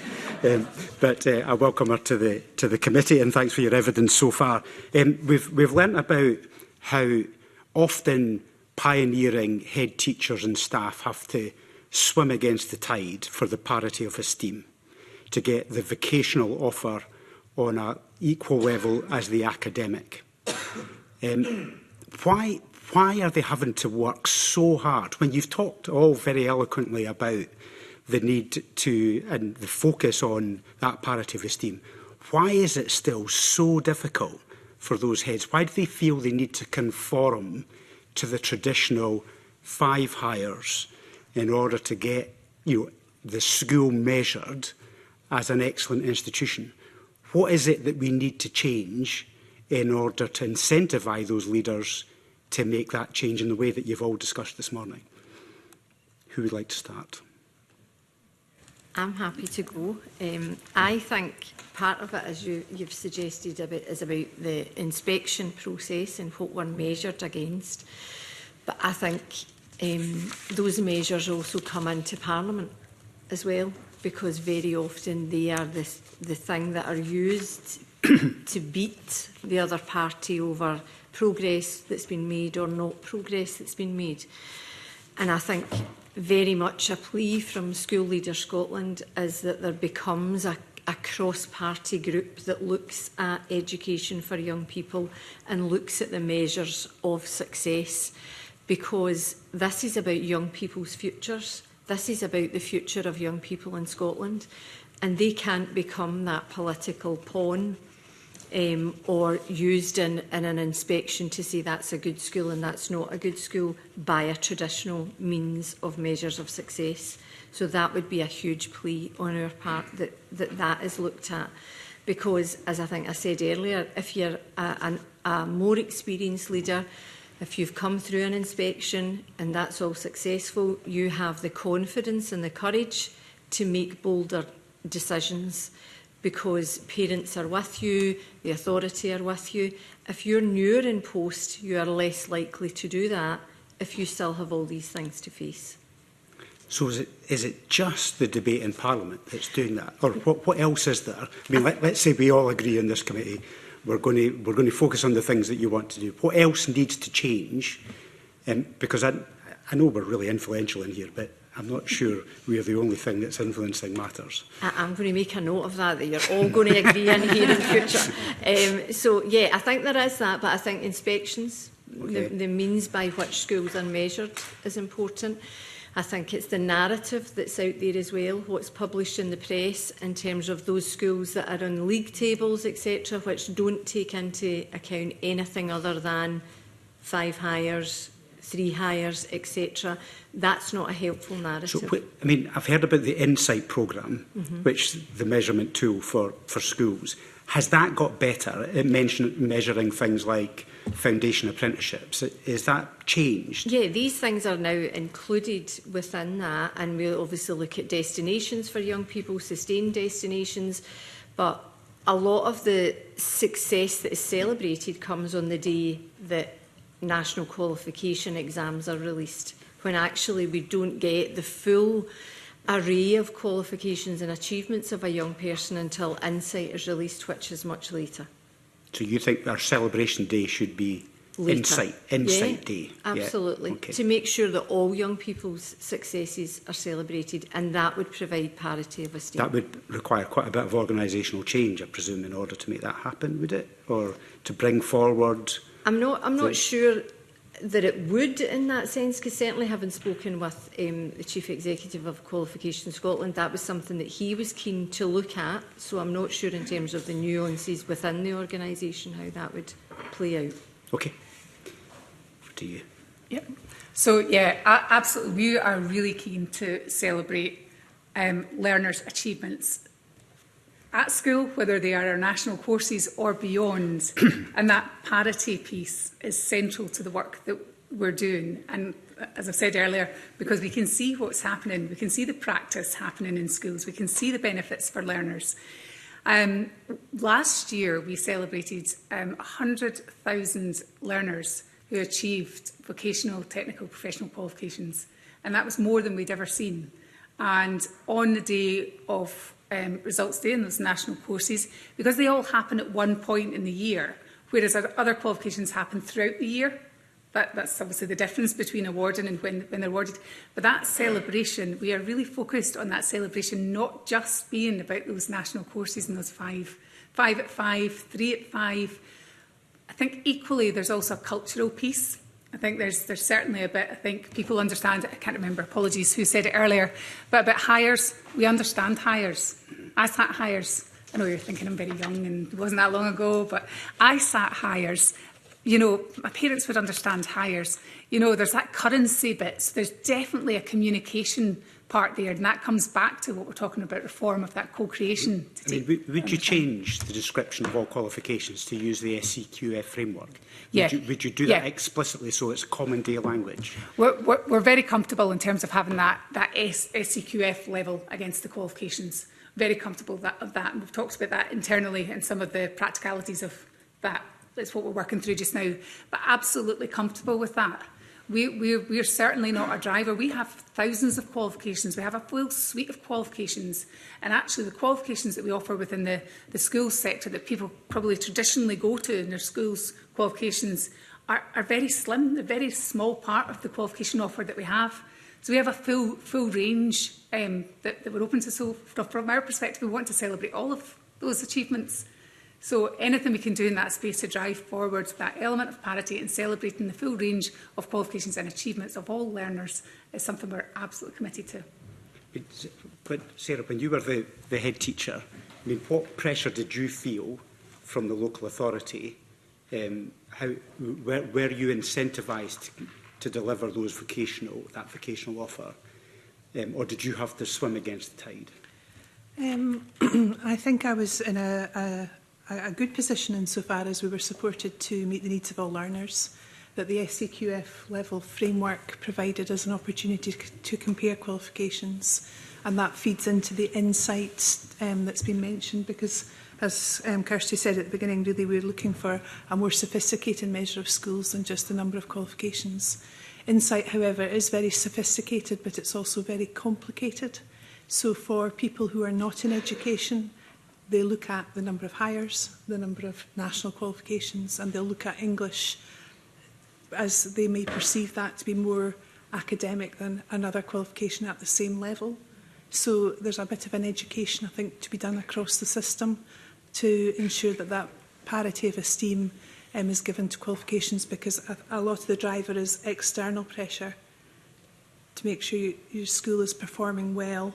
But the performance measures internally in a school through Insight and a local authority through Insight might be different performance measures that a more general population might be looking at. I'm hoping that makes sense. No, absolutely. So there needs to be a greater understanding of not just the SCQA framework, but also the Insight measurements for each school, so we all become, perhaps, I don't know whether we can ever get to the stage where everybody understands about the Insight programme, but surely it should be more common language for people to understand the full breadth, because you'll get pressure from parents about, you know, how the school's performing, and they'll see it partly from the headlines in the way that you've described. But if we can get the Insight programme to be much more public, is that a thing that would become understood? What do you think? It would certainly improve the narrative if we were looking at a much broader range of measures. I think that would really help schools, but more importantly young people, to feel celebrated. You don't want any young person leaving your school with the thought or the feeling that their qualifications and achievements are not as valuable as somebody else's. Yeah. Professor Hayward, would you like to come in on this? Yes, in a sense, to support what you were saying, Mr. Rennie, that I think perhaps we need to give some consideration to the language that we use around qualifications. And that if we're thinking about different qualifications at different levels of SCQF, then perhaps we should start thinking about using common terms for these different qualifications. Because I think there's a limit to what we can expect people to understand. And I think we in education should also seek to clarify the system rather than expect people to understand an increasingly complex system. Professor Hayward, I know it's not your report, but the report that you chaired, the Scottish Government have gone a bit cold on it. I know they've got a number of streams of work that they are undertaking, but we know the energy has gone out of it. But some local authorities have moved ahead. So Fife and Glasgow in particular are keen to develop some of that. And as a Liberal, I'm quite keen for letting 1,000 flowers bloom. But there is a challenge, isn't there, with the inspectorate? How do the inspectorate measure those schools that are doing something slightly different from the others?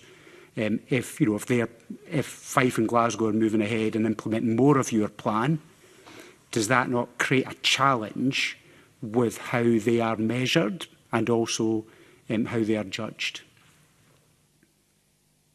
I think that, well, there are two things. One, of course, we also have a new inspectorate emerging. So I think there are opportunities to ask some of these very challenging questions as part of the setting up of the new inspectorate. But fundamentally, there are some fundamentals. And one of the fundamentals is to what extent is the establishment serving the needs of all learners? And that can be done in different ways. But the fundamental question and the evidence should be gathered in response to that question. So I'm not sure that the letting, I wouldn't say 1,000 flowers bloom, but letting there be contextual differences in different parts of the country, because we've already said, Scotland is one name, but actually different parts of the country have different needs and requirements. But I think there are certain common themes that can underpin all of these. And then schools and different parts of the country, their progress is gauged against these fundamental sets of ideas. There's one other thing I would support from this morning, though, which is that Keir Bloomer raised the issue of the national survey. And I would absolutely support that. And that, again, was part of the report, in that we need a means of gathering evidence that doesn't have the kind of washback that has been described into schools. He mentioned the SSLN, the Scottish Survey of Literacy and Numeracy. I think there was a better one, which was the Scottish Survey of Achievement. And I know that colleagues just now have been looking in the archive of Qualification Scotland, and much of the material for that survey still exists. So there would be a starting point if the committee were minded to think about how we might gather evidence about progress in dependable ways, but ways that don't have the negative impact that our current system does. I'll conclude on that point, on a point of agreement, because I think the SNSAs, I've not been a supporter of them, and I think going back to a survey system in a more comprehensive way would be a far superior option. But on that, I will conclude. Thank you. That almost concludes our session, but I want to come back, Ms Stewart, to the questions I started with you on Higher History 2024 and the SQA at the Times review. At no point when I asked those questions this morning, at no point when you provided me with an individual briefing with the Chief Executive and the Chair of Qualification Scotland, and at no point in either of the two sessions that this committee has held on the subject, have you or anyone from formerly the SQA or Qualification Scotland ever mentioned the national ratings data? Why is that? So national ratings can be quite a complex area, but I'll do my best maybe to try and explain. Well, without necessarily going through, I know what national ratings data is now, because during the course of this meeting, I've been alerted to it by a journalist.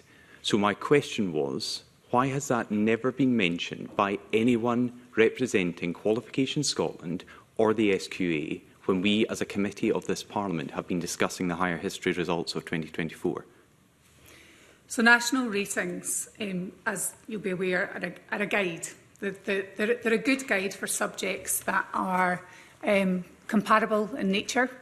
So they're good for things like sciences, one science against another.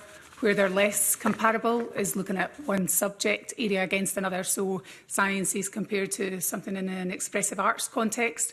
And the reason for that, obviously, is you use different knowledge and different skills. What they also don't take account of is any external factors. So if there were factors that impacted on specialist subject teachers or anything that was impacted on the learning environment or the experience of learners in learning and teaching, it doesn't take account of that. So we don't use them when we set grade boundaries. They're not used in that context at all to set an A, B or C. They're used purely as a guide from one subject area to another. So I know all that because I've got the response from a Qualifications Scotland spokesperson to this journalist. But I have to ask again, why has this never been offered to the committee when we have asked multiple questions through multiple sessions? In the summertime, you provided me with a briefing, I think as convener of this committee or as someone interested in this, where I asked a number of questions about higher history. And this data is damning for Qualifications Scotland and the SQA, because it shows, first of all, that national ratings show how many grades higher or lower candidates obtained in a subject than they obtained on average in other subjects. And for higher history, it is clear from this data set that 2024 was a more difficult year than 2022, 2023 and 2025. So everything students, teachers and politicians have been suggesting was at the root of this problem is confirmed by your own data that has never once been shared with this committee. Why? It's not been shared in any way, not to be transparent, because it's on our website. It's something that that's shared every year, so it's something that's accessible. It's just not something we would use as a core measure in terms of setting grade boundaries or the kind of achievements. So from that respect, it wouldn't be something we'd use in that point. One thing I would say is that we're working really hard on history, in the area of history broadly, with other parts of the sector. And actually to do that, to build confidence with our learners that are within the system, with practitioners that are teaching within that system, and to work with them to make sure that we're forward-looking and that we're improving on that. So, do you accept that this data shows that the higher history exam of 2024 was more difficult than previous years and last year's 2025 exam? So I accept that data as a guide. But that's what this data shows. I will accept that data as a guide, but I'll go back to the point that the review that was carried out will stand by that review that was accepted by Scottish Government at the time, and will stand by the results of the 2024 history. But this data says the review was wrong. The review put the blame on students and on teachers, when your own data that you have held for months and years shows that 2024 was a far more difficult exam. This isn't me saying it, it's your own data. And indeed, Qualifications Scotland states that there should not be major variations year on year in single subjects, because that would suggest a problem. Therefore, that variation in 2024 in a single subject of higher history suggests there was a problem, correct? So looking at that data and the attainment data that came out, obviously on the back of that data in 2024, that sparked the review that was carried out. So the review was carried out of all the processes and everything that went on throughout that year. That was peer-reviewed by somebody down in Wales, and it came through our board and went to Scottish Government, and that was accepted. So whether we look at that data or whether we look at the data from attainment, there was a concern raised and there was a response to that concern. And the response to that concern was to carry out the review, and the review was carried out and put through the appropriate channels and appropriate governance. I think this is the clearest evidence I have seen throughout my time looking at this issue, that what I was concerned about, certainly, what pupils were concerned about, what parents were concerned about and what teachers were concerned about is exactly what happened. The 2024 exam for higher history was more difficult than previous years. According to Qualifications Scotland themselves, that means there is an issue. And I'm just worried that this information was deliberately withheld from a parliamentary committee. So can you provide an absolute guarantee that no one at the SQA and now Qualifications Scotland considered at any point withholding this information? Anyone at any point? To my knowledge, that was not discussed at all. And as I say, it's publicly... So can you provide that guarantee? So I wasn't involved, I wasn't in post at that time. So but you were in post when you came only just to committee. Yeah, so I wasn't involved in. I wasn't in post during the issues around higher history. My first appearance at committee on higher history was just when I was very first in post. If you remember, that was my first appearance at committee. So from that respect, no, I cannot guarantee. What I can say to you is it's in the public domain. So it is on our website. So there's no attempt to hide that information. And I think we have to recognise that as an organisation, one of the things that we're clearly focused on, and I hope you've heard it today, and I hope other members have heard it today, is about the way that we work and trying to be much more open, much more collaborative as a new organisation, and absolutely be focused, most importantly, for the learners that we are here to serve and to work for, to support. So that is our forward-looking approach, and I want to continue in that vein. Okay, I accept what you say, but I have to say I take a different view on the accessibility of that information and the multiple opportunities that you and your colleagues have had to present that. And my view is there are serious questions as to why that was not put forward at any point. And I believe it does absolutely suggest that the concerns that were rightfully made by students, parents and teachers are now shown to be correct based on this evidence. But I'm grateful for your answers on that. Can I thank you all for your time today and for your evidence and answers throughout this session. And I now formally close this meeting. Thank you.